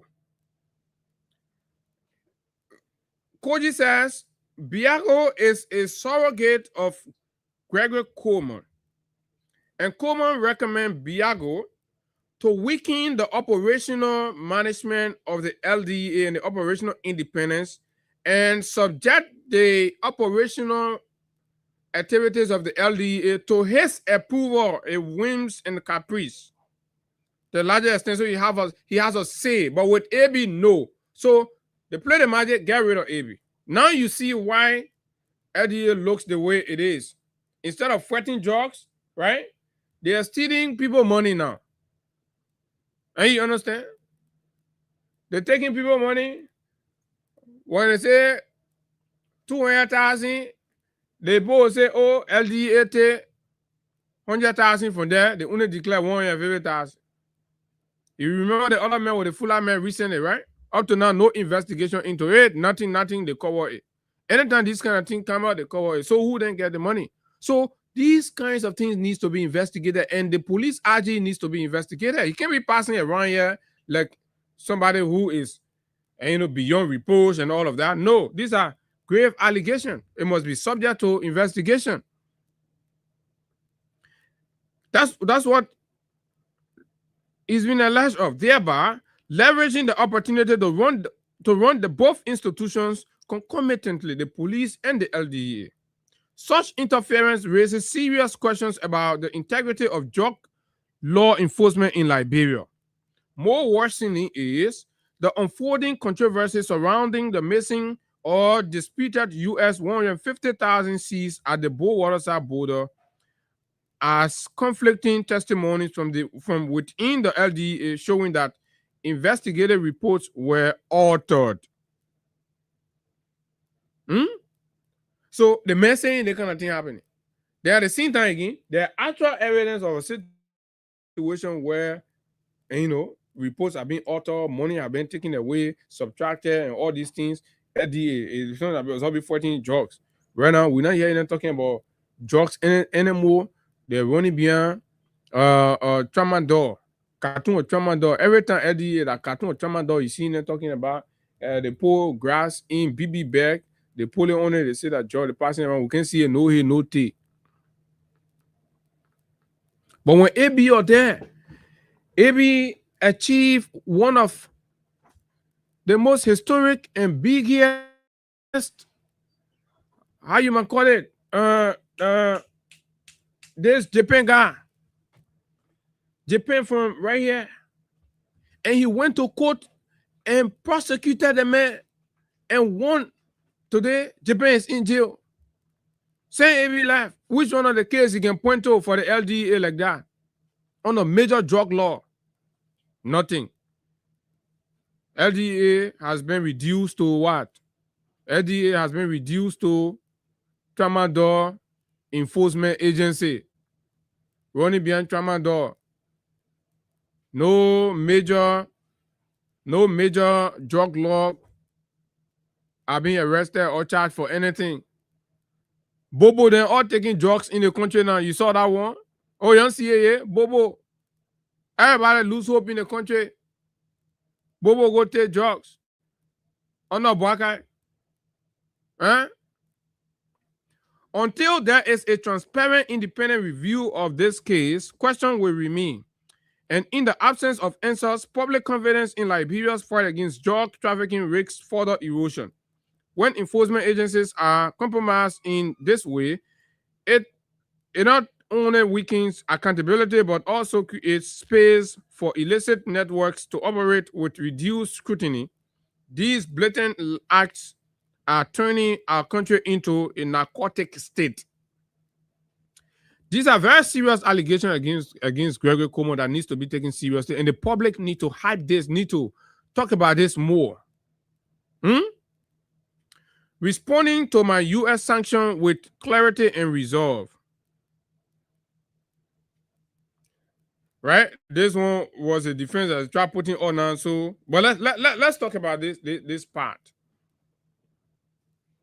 The head of the LDA is being the head of the Liberia National Police is being accused and connected, and clearly to a coordinated syndicate that's undermining efficient law enforcement in the country and weakening the morale of joint security operation in critical areas.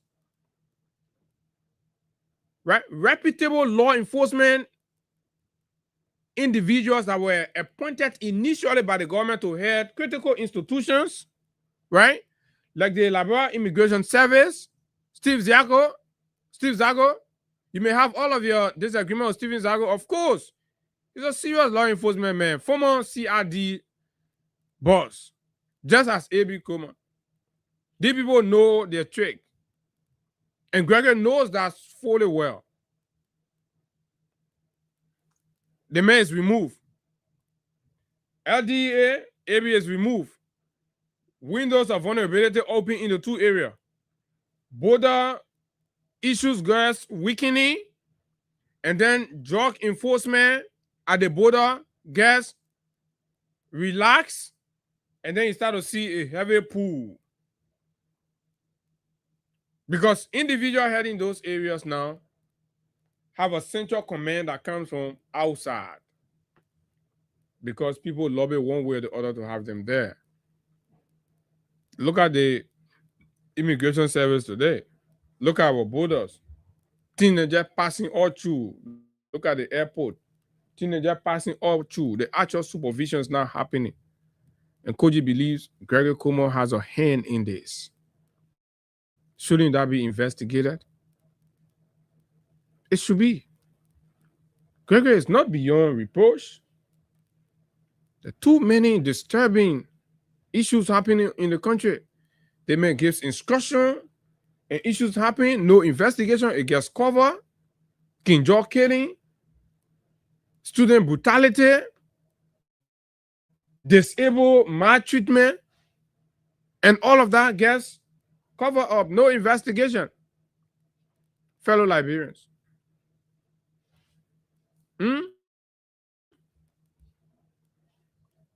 And Koji says, these are unacceptable human rights abuses and violations of the principles and doctrine by which fundings are being remitted to the Liberia National Police, and that the U.S. Embassy and the U.S. government should review. What do you think based on these? Look at the activities of the police in your community, law enforcement and security, what they've turned to. Are we at a critical point? Do you agree with Koji that we have to review these things?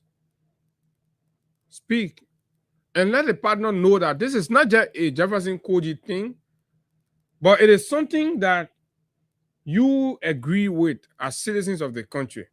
You're equally concerned about, trouble over, and it has to be. If the government doesn't want to listen, let's press on our partners and tell them that, look, but this one is going on. They both say that children dying in King John, no justice, a cover up. You go to Asilometer, the people are protesting, fire gun on them. Rehab, the labor got killed. Tons of police violence. The other man in Congo town that was killed. This should be or must be a national call. But let's see, 0776. Let's take 5-6 calls on this, and then we'll go to the events of the weekend in the events in Jamaica. Jamaica Resort. 0776 104 104 086 500 104. The numbers to call. Do you agree with Jefferson Koji? Good morning. Yeah, good morning. Good morning. Calling from Kingsway. You getting me? Yeah, go ahead. Yeah, calling from Kingsway. Yeah, my name is Kafu Gishen. Mm-hmm. We have back to the president. Yeah, Gregory Kumon is a human rights bishop. Gregory Kumon can be trusted by the Liberian people. You see, the brother continue to violate him recently. You see. So I think the people, the government need to investigate this brother. Yeah. Okay. I think the government needs to investigate the brother. Good morning. Good morning. Morning. And thank you very much. And good morning also to the hardworking family of the great Freedom FM family. And for the recognitions for the public and pocket and Robert. And the 20 days money for our unknown destinations. You know, today is my birthday, and actually, no politics. You are talking a very essential discussion. You are on a very essential discussion that worth making a point to be felt. But today, and again, God thank for the left that He always restoring me. But you see, what the SG said it very emphatically and categorically. Mr. Gregory was facing a serious punishment for the gross insubordination of what we call arrogancy and I call it respecting the rules of law and put on Latin citizen. You see, Gregory Bwaka taking Gregory to the state and say he's going to receive a war. You know what we said? Mr. Bwaka only believes in tomato a war. He believes in the buy a war. This small children cooking tomato cooking in the food, they call it buy a war. Because no serious man will take, no serious man that they will go to the great United States of America and look at people. But the SG is saying the actions of Gregory is so terrible that the U.S. embassy should stop giving the police money because they're misusing it. They're using it to abuse human rights. No, but definitely it will be taken into consideration. Don't want to wait. U.S. get they say, God is very sure for slow. How the U.S. work? It will be taken into consideration. That actually is statement for the SG. And what me anytime soon, you see some level of action towards the political or reckless and faithless RG called Gregory Kumon. And you were facing a punishment very soon. That's what I see. Thank you. Okay, thank you very much. And happy birthday to you. Okay, good morning. Good morning. Thank you very much, Mr. Abu. This is the Congo chairman representing the Constitutional Justice. I'm so sorry that I came late. I better want to take my input on that particular issue, but anyway, we move. Go ahead. What the hell you say? Nothing of it short of the fight. They are all clearing and moving. But here is the thing about the whole thing. Mm-hmm. This is a single source of undermining everything that has to do with law in Liberia. In Afghanistan, there is nothing there like a prime minister. But the way this guy carries himself, the way he is, as one of the prime minister in Liberia. This is the same Reverend Kumo that honor man or Ghana or central body in the Ministry of Transport. This is the single guy that did it. This is a single guy that is honor my instructed system. There is nothing there that when somebody from there of crown of red,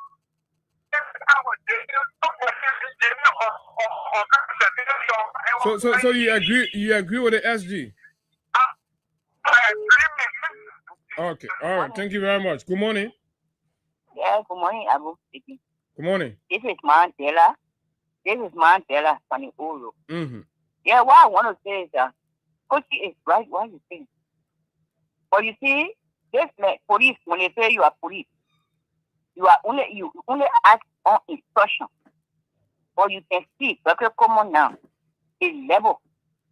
Policemen as a whole, not even a rank to be the inspector general, making national decisions. Yeah, all of these things. Now you see, whether during this man is bought for him to be doing all of these things, policemen not so sweet. You making decisions, sending release in a horse to the legislature. Mm-hmm. To suspend and to remove for free speech. Like Mrs. Sally said, saying this is unacceptable. All those kind of things. That what police supposed to do as a whole. Interfering in politics, sending police people to beat lawmaker up. To beat lawmaker. All these things. Taking national decisions is not supposed to be like that. Worker Common has taken the law into his own hands, violating the law, all of these things, along with Joseph. The whole of the Joseph Walker and his government. They do not respect the law. People violate the law, but they want people to respect the law. They want to bring people to the stand so that they will respect the law, but they are not respecting the law. So, when you come on doing this, yes, Coty is right. But when you talk these people, they say, don't care attitude. So, that's it there. But he can't go to the border. The Kenyan border, he can't go there. He can't face the people. But he want to bring it to that. All right, Mandela. Thank you very much. Good morning. Yeah, my name is Mabu. Go ahead. Yeah, bro. I want the member of the Barack Square. I'm very disenchanted. At times, we will be condemning some of the out of the RG, the police Inspector General. Mm-hmm. So even you agree with what the CDC Secretary General is saying? Yes, once upon a time, I am the former RG, which is Garo Gomo. I mean, not Garo Gomo, but Patrick Sudu. Yeah, please correct me. Patrick Sudu. Patrick Sudu. Mm-hmm. On several occasions, several instances, I can just guilty. I found some of these protests where the private cars, the girl freedom, I can remember on the Jerusalem protest on a flat day with some of the ROD of the United Party. But then today, we surpass the Garo Gomo, we don't have any citizen of this country, and then it's absolutely condemned. So now, our surprise is now, the president using Garo Gomo travel in all these are might not be that. So that means the president is endorsing the mere brutalization of citizens. Oh, okay. Thank you very much. You see, in the face of all of this, and this is what the president is doing. He takes the man and fly with the man to places. Good morning. Yeah. Good morning. Go ahead. You know, right now, Greg Cuomo, believing my mind. The president is supporting everything that he's doing. The president is joining and supporting it. But there's some of everything. We saw Patrick Sudu here. Yeah. We saw Patrick Sudu over right there. So you're not bad. Enjoy it there. Okay. Thank Thank you very much. We'll take 3 more calls. Good morning. Good morning, Abu. How you doing this morning? I'm okay. Go ahead. Yeah, my name is James Father, chairman of the Veteran Assembly in District 16, Nikocha. Abu, you know, we are 100% agree with the Secretary General. You know, under the rule of law, under the Constitution of the Republic of Liberia, the police director worked in line with the Justice Ministry, and the Justice Minister and his entity work directly under the rule of law of the Constitution. But it looks like, as people always say, I'm a regime speaker, regime police director, regime justice minister, and all that thing is what's going on. Because people are not working under the rule of law. So, the SG, is saying that there are a lot of things happening and there's no result. That, for instance, a policeman who killed somebody in Broadville, what is the result? What is the investigation? Why is the police, officer at this present? Those that were killed in King John, the police are downplayed. What is the result? What was the outcome? What was the result of the investigation in Kima? Those that were killed for alleged, assembly as their right goals. There's no result, no investigation. Everything that happened, elected killing. People died in Lofa. People were killed in Lofa. In different parts of Lofa, people were killed. The report came about by the journalists. Was the police carrying out investigation? Everything that happened against the citizens of this state, the police do not investigate. What is the result of the investigation? Who have been prosecuted? Who killed people and have been arrested? The police. No result, no investigation. The police downplay all these things. So it almost looks like, they are in line with this thing and they allow this thing to happen. So they do not care to carry out investigation. People are beyond bars. No investigation. People were killed falsely. And no investigation proved that whether they did it out or not, so they can be guilty or not guilty, so they can be set free. But now they are in jail, no investigation. What the police are doing is the police are supposed to help the justice ministry to work it out. What are things all right, thank you very much. Good morning. Good morning. Good morning. Go ahead. Go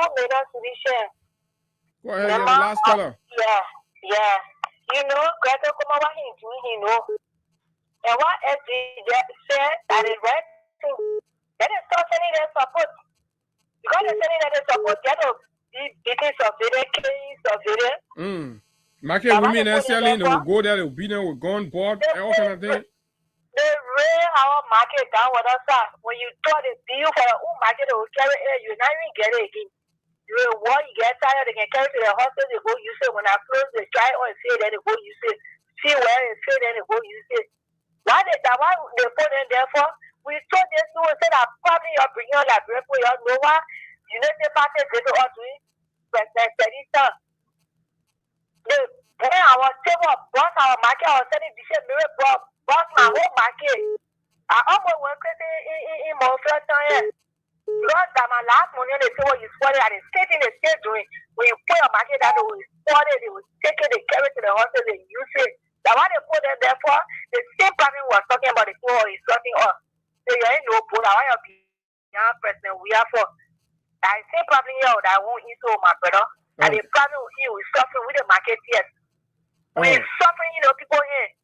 Thank you, my brother. Thank you very much. Thank you very much. So you listen to the verdict of the people and folks. So we take this break with Crime Stopper Liberia. We'll come back. We'll go in more.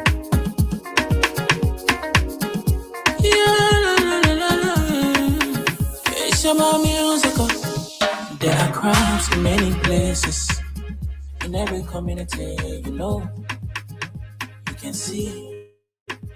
So if you see crime, report it. Don't take law in your hand for the right authority. That it can't take your law.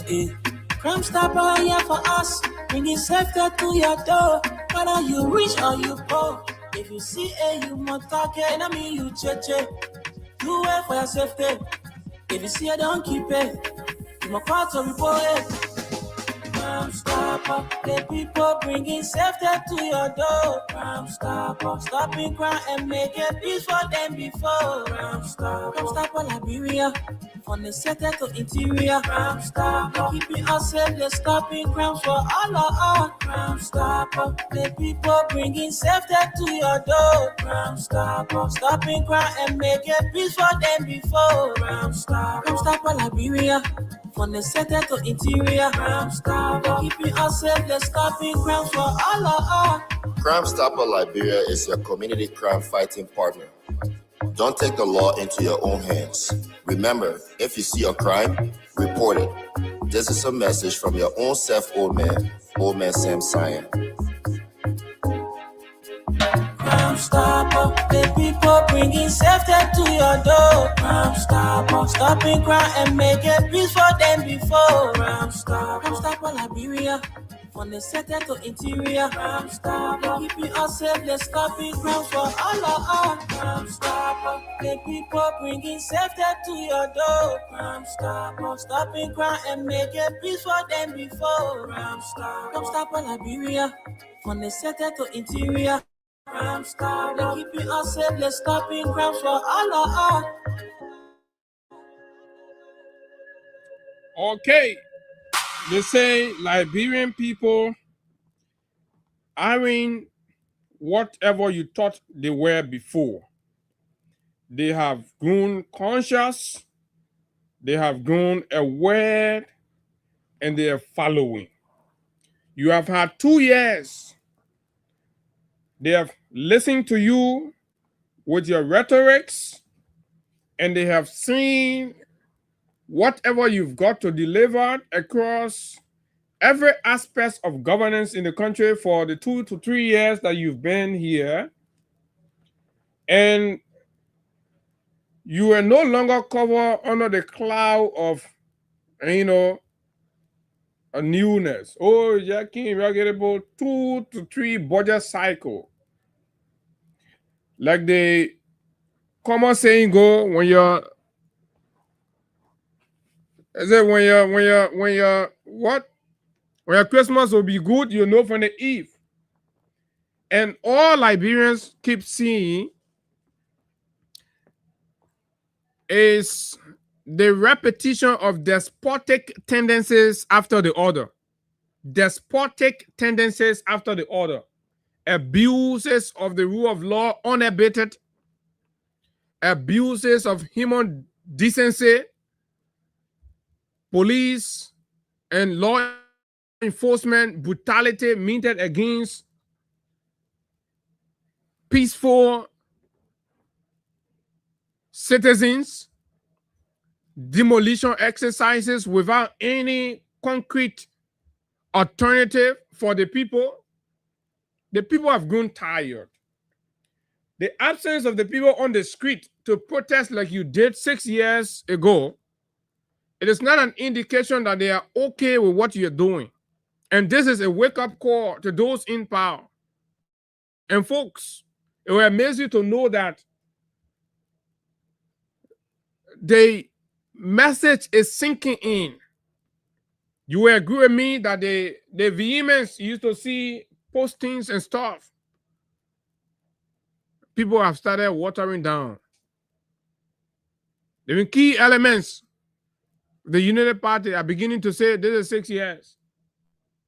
I don't see the reason why I'm going to be burning bridges with my friends that I'll have to live with in the communities when you have people hijacking and doing what they're doing and thinking that it's all theirs. Most times people will say it is a CDC thing and the government was succeeding with that narrative. Continue to do it. Everybody is angry with CDC, so it doesn't matter. The rest of the other political people, the prominent people, and the stakeholders in the country, they're saying that and blah, blah, blah. Continue to do it. Even the people who were using their silence to give you an opportunity are themselves becoming disturbed and uneasy, believing that they have a duty to this country, not to a regime or a person who is clearly not doing the expected. Whether it's the religious community, right, the civil society, you're seeing a lot of things. And then I have been here several advocating for a louder political opposition, because I know the significance and importance of the political opposition in any fledgling democracy. And I've said it. I've used instances and cases with Ghana, Nigeria, and other society around us. And today we are beginning to see silent movements, screens, interactions. You understand? And these movements and interactions are coming on the back of recent activities of the government, to include the illegal expulsion of Yeke Koluba for his fundamentally guaranteed constitutional right of freedom of expression to form an opinion about issues in the country. And that opinion gets criminalized, and then an elected lawmaker is robbed of his seat to appease the political whims of a despotic leadership. And this have triggered in the political opposition a sense of reawakening. They said, look, you got to wake up. No, man, we can't be saying that here. The Liberian people have blessed us with their trust and their confidence, with their respect, their honor. And we can't sit here thinking that, oh, it is not at our doorsteps, so we should ignore it. When in fact, our children are being discriminated against, they can't get opportunities in this country today because certain people feel uncomfortable with the political position and opinions that they've rendered in time past or even now. This is not the country we suffer for. This is not the country we sacrifice for.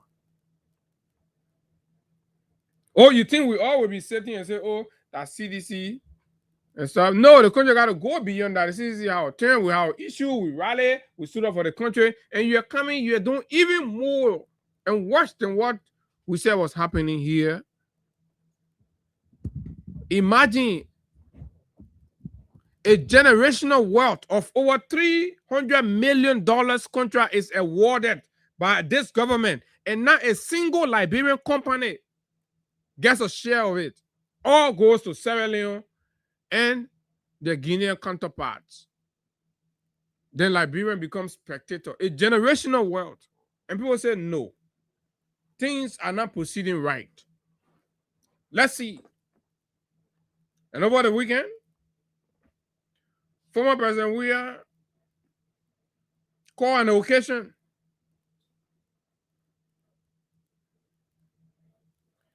You got to be smart to read from issues when they are happening. Call an occasion. For the most part, I know, to the dismay and the astonishment of a lot of you, by the names and personality you saw there attending the program, and you're like, ah, really? The former president called for the reburial and Thanksgiving service to honor the life of his late father, Mr. William Bekube Tape Weah Sr. Oh yeah, that's the father, the late father of former President George Weah.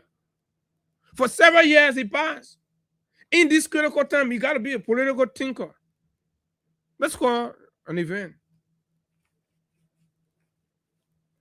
There is what the politicians will call, the political scientists will call marriage of convenience. Do you know what time politicians and diplomats triggered that alliance? When there is a common threat. And this common threat is the ruthless, despotic, dictatorial handling of the country by the United Party that everybody seems to be rallying. So if you see the leaders quietly, they're not talking, they're not holding press conferences, they're not having big rallies, they're not doing nothing. Quietly, they're moving towards what? The major opposition figure in the country. Openly identifying and quietly aligning In spite of the occasion, forget about the occasion. Think about it. Look at the political turn.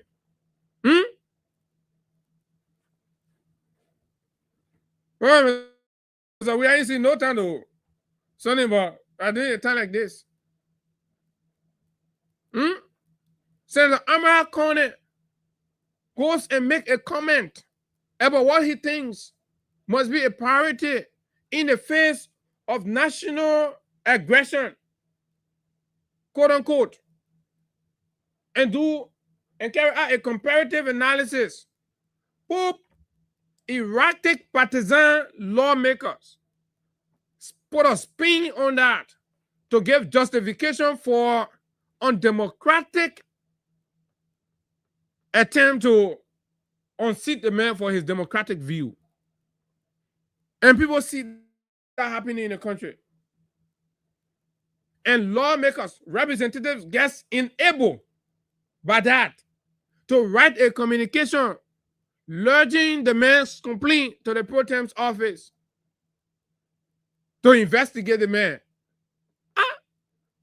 What kind of country are we running? Is that a democracy? People are beginning to wonder. Say, okay, but then we have to start in diplomacy. Those are quiet messages, signals. When you start to see the ones on a political field, then you start to sit down and think, what is going on? There was a telephone call that happened before the faces you saw at Jamaica appeared. Then you start to calculate what could be the nature of the conversation beyond the extension of invitation. These are political people. These are leaders. These are big people. At a time with all of what's happening. And then, for president, we had to take the phone and call ALP Benoni UA, for example, who's gone in silence, just on his farm. Quietly, after everything. Takes his phone and they're talking. Why for 2 minutes, 3 minutes, 4 minutes, 5 minutes? Oh, Mr. Ure, I'm planning this occasion on Sunday to honor the life and service of my father. I'm extending you an invitation, my brother, my big brother. Oh, thank you, Mr. President. It is my honor. And you can be assured that my family and I will be there. Mr. President, I'm extremely honored by this call. And it's coming at the right time. A conversation with Trigger. Amara Conant. You think when the you people started jittering here, they were jittering for nothing? Because they know it. The sensible one know it. The sensible ones know it like that. And then subsequently, after that, you see an energy into Mr. Cummins to come and speak. And you see what happens? The next day, Ellen Johnson Sirleaf wants to talk.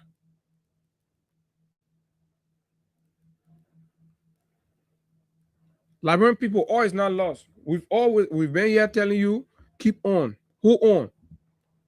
When you government, it mean that the people are stupid and you can do anything with them. You have 6 years. And you know what it means to live your 6 years in invisible isolation? And you will be thinking that the people are afraid of you. Whoever yet decide to leave you and avoid your lane. Say you're going after people for their speech and they will keep their watch to them. But you start seeing strange movements. I'm not talking about anywhere. The venue alone should signal something to you. Early morning, Mr. Ure drives from Carisburg and to go nowhere but to go to Jamaica. To honor nobody's call, but to honor George Weah's call. And you saying on here, you're not smart and intelligent enough to know that there is that is a warning, a political warning, and it is a writing on the wall. It is signaling. And have you also been observing the Secretary General of the CDC in his activities, in his reach out and recognition of personalities and individuals and their responses? For me, I'm a journalist and I'm a political journalist. So, Mr. Koji writes a compliment on Mariah's birthday, for example. In time past, people know to be fierce rivals. And I'm seeing the wordings carefully chosen. And I wait for her response. She comes, she put her response there. And I see not Bernard, but Talia Uris. Right? And I see Charlene Bromsky. And I continue to see some different professionals that you may think and feel that there is, then you begin to think, is this a process of building a tent? A political tent? What is going on? That arrogance has blinded the eyes of the Unity Party from seeing. So to the young people, you're wasting your time. You are not the beneficiary of what is going on. It is those in power and their children. When you see these adjustments, this country does not belong to Unity Party. You look at young professionals, you burn them. For how long will you burn people and call us names and ostracize us from our own country, denying us privileges and opportunities, and justifying it with for political persecution? People say, no, sir. The people say, no, sir. Absolutely no. They're making quiet movements. And the ones that are unofficial, I want to tell you, Councillor Funati Kofa, quietly walking behind the scene. Thomas Yaya Nimle, Grand Jida County. Bill Twawe, Amara Corner, Augustine Tie, Benona Yuri, Orosho Good of the ANC was also represented. Musa Belete of the CMC, all at the same place at the same time. After the cameras, can you predict the conversation? We're not saying anything, but it's signaling.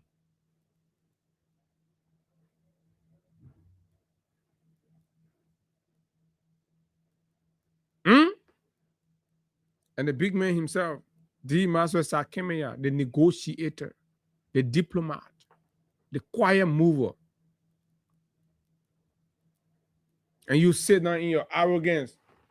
Yeah, they want you not happy. As if to say that you want my empire get a country. They want that you can decide, are you God?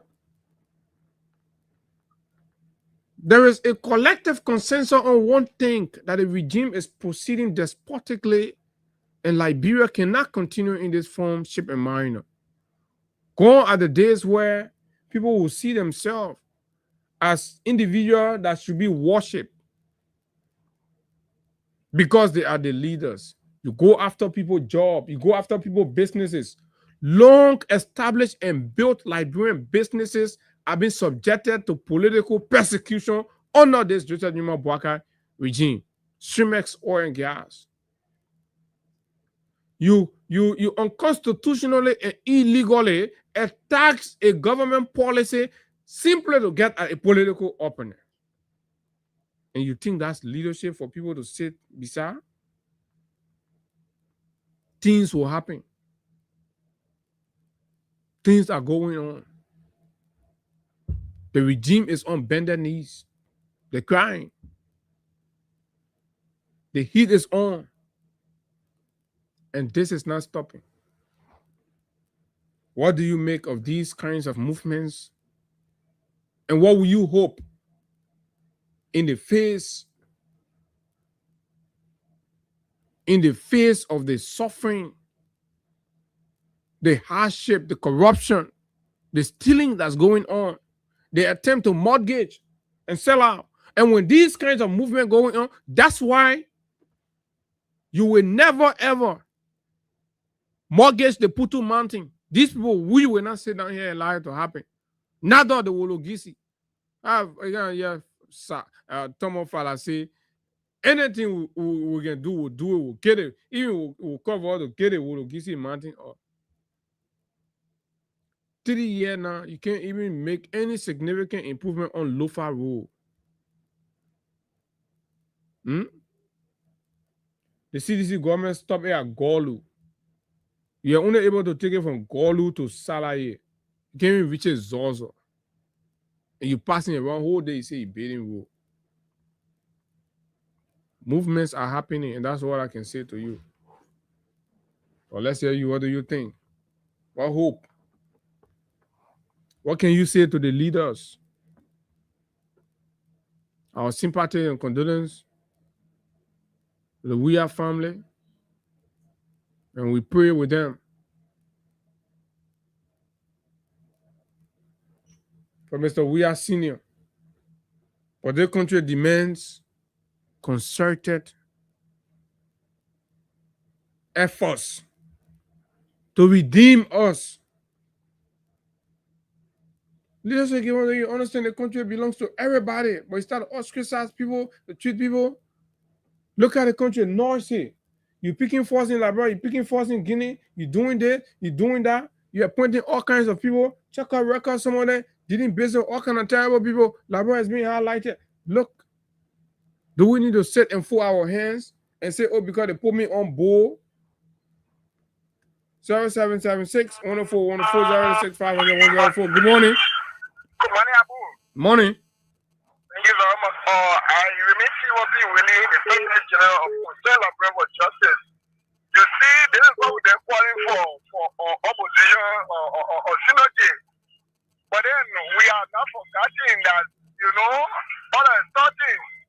Surprisingly, we saw a 40 day of Mr. Cummings in the office of Mr. Buakai. So this opposition sunny day that is coming about, we want the people to be careful with the ANC and Mr. Cummings. Because from what we see from how they are proceeding, they are a regime collaborator. They should be like somebody who like a green set of green grass. So I have nothing but to praise the synergy, but also I'm skeptical about Mr. Cummings and Cummings' movement around the regime. It seems to be a regime for Akala. No, but there are people who saying they're not seeing former president we are doing anything, but then you start to see the kind of outreach and the kind of movement beyond, bringing people together and when they're sitting, they're listening to him. You see, those are the people who are very jealous of this guy that I call a man with charisma. You know, charisma is a gift of this, from God. So when you jealous of any man with jealousy, that's it. The guy has leadership ability. He has that what we call leadership ability. It is because of leadership ability that people are being, people are being attracted to. That's how they are gravitating towards him. So we have nothing but to give, praises to that effort that brought all those opposition heads together. Thank you very much. Okay, thank you very much. It went off. I didn't call you up. 0776 104 104 086 500 104. What do you think about what we're seeing? That looks like a political collaboration building up somewhere. Good morning. Good morning. How are you? Okay. My name is Jason. This is Abu here. Abu, sorry. calling from Police Academy this morning. Mm-hmm. Thank you for the show. Thank you for the show. And I'm giving you an inordinate amount of time to push your demented analysis on the government for it to resonate with the people. Because you want to take the force of the UP while in opposition. But then the difference between you and the UP guys is they will pick one ill in the government, in the citizen government, and then we play with them with it. Even though they will magnify what really happened, but then for the CDC in opposition, like what you just said about the local role from the Minister of Public Works now, they're supposed to dedicate the role this month because of the war in Iran. The donor will not be able to come because they're in war. So if anybody pass that road and hear what you just said, nobody's going to give you any credit for that. But the whole lot of Asian society that the government is not doing, these are things that you should focus on and flex it. So that people that you talk to, they will find reason to listen to you, and then they will tend to believe what you're saying. But when you see it, and contrary to what the government is doing, I don't think you're not going to bring any impact. So opposition, I think we've got to be very careful what to talk about. And what Okay, so let me take you on the Lofa road. So where is the Lofa road? Where was the Lofa road the CDC levy, and where is it now? The Lofa road CDC levy around Goro, but now that road have raised salary as we speak. And then wait now. So what did I say? You said they have followed it. Eh? That's what he said. He said the UP government has abandoned that road. They should have my man, listen now. I let it kind of thing, bro. We put a lot of effort in the thing. The school I went to, I mean, stop that kind of thing, man. If you get a mindset, go find somewhere. That's why I said, you can't on public radio, you lie on me like that, my man. The thing I say clearly. My man, Baba, man, move for you, man. My man, what kind of man so? I said the thing, I said you told the thing you carry the thing to salary. You didn't reach the thing to Zozo. Then you say, I say the banner. Money, yeah, go ahead. My name is Vivek from Morning. I'm calling from Jesus Factory. Why are you arguing with that man? Now what they can be passing around doing? Abu, you may plow that kind of man. The Joseph Boga want to do something for himself, and he do it for himself. Because the greatest regret I ever regret in my life was for President we had to give power to Joseph Boga. How much is the factory rule are very yet? In the heart of the state, Joseph Boga used to go there, speaking like a foreign history to the people. He not even know how to speak with you well. Loud to the people, he not even know how to complete it. The factory rule, he will stay. Then he all rule. What will help us? Somebody will come from different place, face the rule. Joseph Boga will not point. Okay. Good morning. Good morning. Good morning. Yeah, good morning, Apple. Mm-hmm. Yeah, this is G. Moses calling you from a Ralphie resident. Go ahead. Apple, I listened to Mr. Kumi. No, I'm talking about Mr. Kumi. I'm talking about the activities at President Bwaka, President Weah, former President Weah, Jamaica Resort, that saw all these political actors converge. Yeah, let me speak to that because myself was very close to that. Whole program. Yeah, look, I just want to take this time to extend my deeper condolence to the former president and to all his family. And then, Abu, the activity former president Weah, Jamaica Resources, they go on time. It was just a clear message to our rescue force. The Liberian people, they don't need it anymore. They are not favor because these people, they are dangerous people.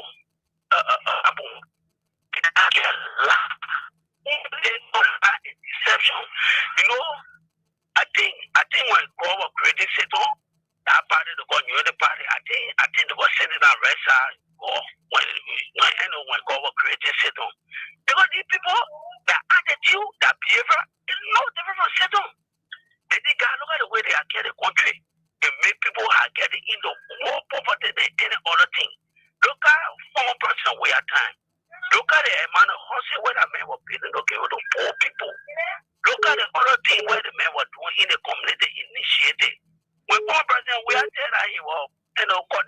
salary. People they don't know. So the way all the powerful opposition leaders then went for that program, now what do you think? You think at that point they all getting tired of what Mr. Bwaka doing and they trying to send a message? I'm not getting tired. I put the people already done with you at the party. I can tell you clearly. The profile with the people. Look, you at the party, you know how to look like. They just that one other bird in our daddy or the couple nene. I know the God used to be too powerful. Boy, God, I can white hair, the long beard, big apple. So every time the God used to be in the hole of the tree, you know, the forest tree, when the grow, they can help hole into it. So the God went and built the net and built a time. So he sat there and put a hit on that. When the man put a hit on that, all the other bird, when they see it, they can be scared. They say, I'll come outside. They say, no, don't come me there, we'll be feeding. Then we just have Joe Bugger Man. From the day that God created him, who the library, he been feeding him. For the 2 years, no achievement. For the 2 years, nothing he can show off. He has not made anybody. The former person, we are where we see somebody will come and say, oh, that man maybe don't go to school. Oh, that man maybe don't do this. You know, how the bird was looking. So I said the point in time, after he suppressed the people, suppressed the friend. So this is the project of fell with it. They said to the back, Apple. When that prayer got outside, he made it beat that body cry. What do you mean? Yeah. Knock it down. So it was you the body look like now. I know somebody told me this breast story before, but thank you very much. Thank you. Thank you very much. They say liars say my winning across the river. But let me tell you, good morning. Go ahead. Yeah, thank you for your topic on discussion. Yeah, bravo. See this country that we're in today is very difficult for Liberia today because if we are giving go harder, the people they can't be lying to us. The people they're looking at the monkey, they're just jumping from one place to another.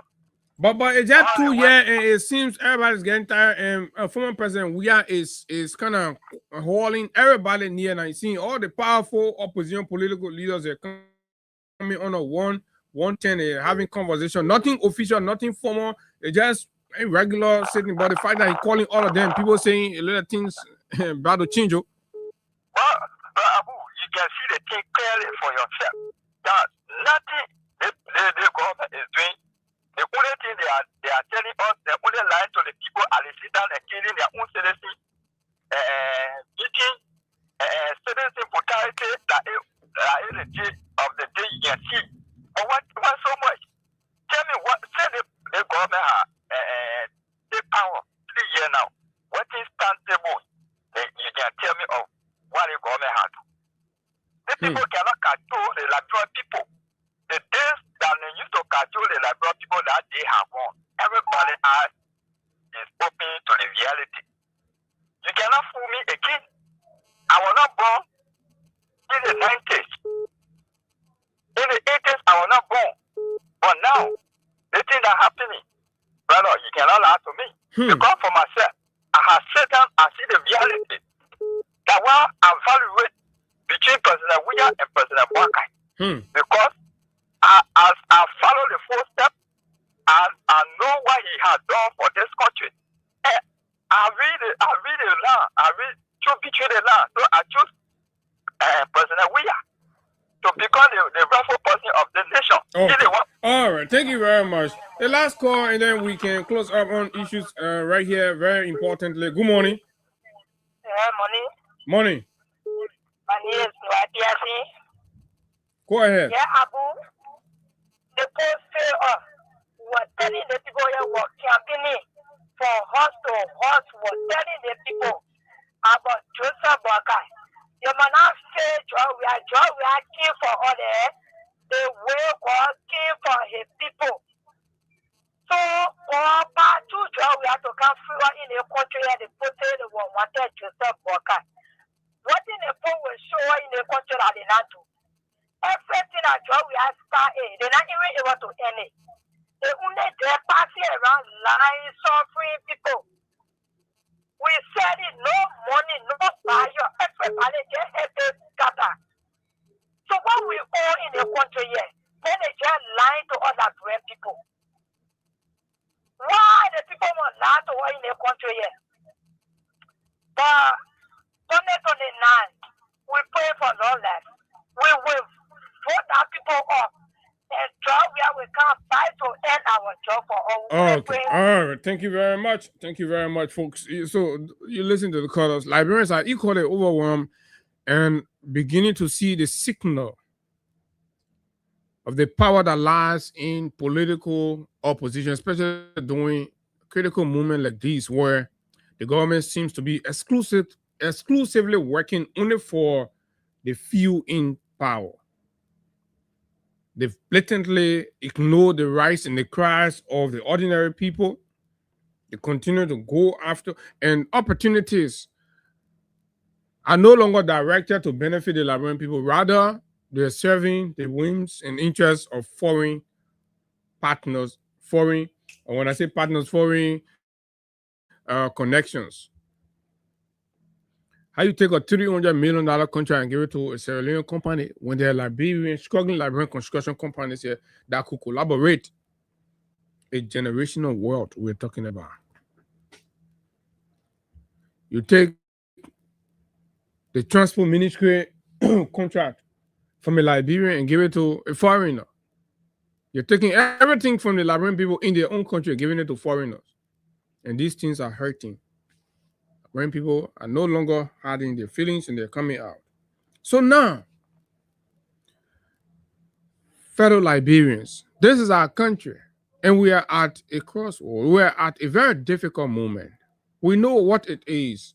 After the fierce campaign and electoral process in 2023, and the desire and the hope and expectation for change and betterment that have turned out to be something that nobody is willing and prepared to live through for the next hour. But yet, we have to, because the law requires 6 years. And it is a dire reality that keeps dawning on each of us every now and then. Even supporters and non-supporters of the rescue mission are feeling the hurt. You appoint people in fake roles. The NDS, National Drug Service, the government appointed Jacob Musa Kole. We are told he has had no office, no salary, no vehicle. He has to be whooping and hanging in the office of the Post and Telecommunication Minister. They're hiding that secret. We'll find time Monday, we'll talk about it more. What kind of fake life and fake things like that? Now, in our evaluation of the Vice President radio appearance, we told you that some statement, almost a lot of the comments that came out of the Vice President were misplaced and irresponsible. They were not representative of a smart, intelligent Vice President. It triggered in me a sense to begin thinking about whether this is what Liberia should have as a Vice President. It was belittling. The reasoning, the technical understanding were so disgracefully misrepresented. And today, former President Ellen Johnson Sirleaf, in a media address, speaking to several issues, addressed a key one that I've received note on.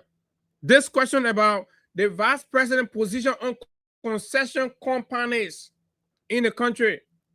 And which one this, which one that? So the journalist asks on the issue of concession, Vice President Kun made a statement that both the foreigners who operate these companies and Liberians can steal, though the foreigner can steal more. So the journalist asked the former president, what can you say about it? Remember, before I tell you the response of the former president, I told you that that comment was misplaced and it was to try to pacify the danger in corruption and make it look like it's a normal thing or it's okay. I told you that just when yesterday or the day before. Mrs. Sirleaf responded That's a foolish statement. The former president respond to that quotation or comment from the vice president, said that is a foolish statement. What makes it foolish is, say by saying everybody can steal, it's like covering up for those companies. The vice president will tell you about the double standard, acting as an agent on behalf of these concession companies. They may go to King George, gets a reality, but comes back and put up a defense for the foreign companies.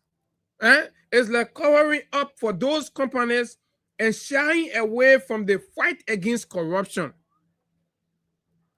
and holding leaders accountable. Kun and the rescue mission won't be held accountable. They won't run away from accountability issue. They won't talk corruption matter. They won't make it load normal. They may say, oh, the foreign company can steal, the Liberian company can steal, but the foreign company can steal more, blah, blah, blah. How you can't do that kind of child's play? We're talking serious matter. Fair Liberian, the boys in your court. You're the ordinary people. You're on the Tesla cap there. Somebody are getting mad. You're overwhelmed with this partisanship. I've told you always, drop your partisan cap. Liberia is bigger than any political party. These people are treating Liberia terribly, and they must be made to know that. My name is Abu, and this is how I like to bring the curtains down on this Thursday morning presentation. Of course, the weekend team will be here tomorrow, but we're going to make a return on Monday to look at other issues. And of course, until we see you, do have yourself a wonderful time. Bye-bye. When they were coming, they said they were freedom fighters. When they were coming, they said they were liberators. But when they killed their time, they changed their mind.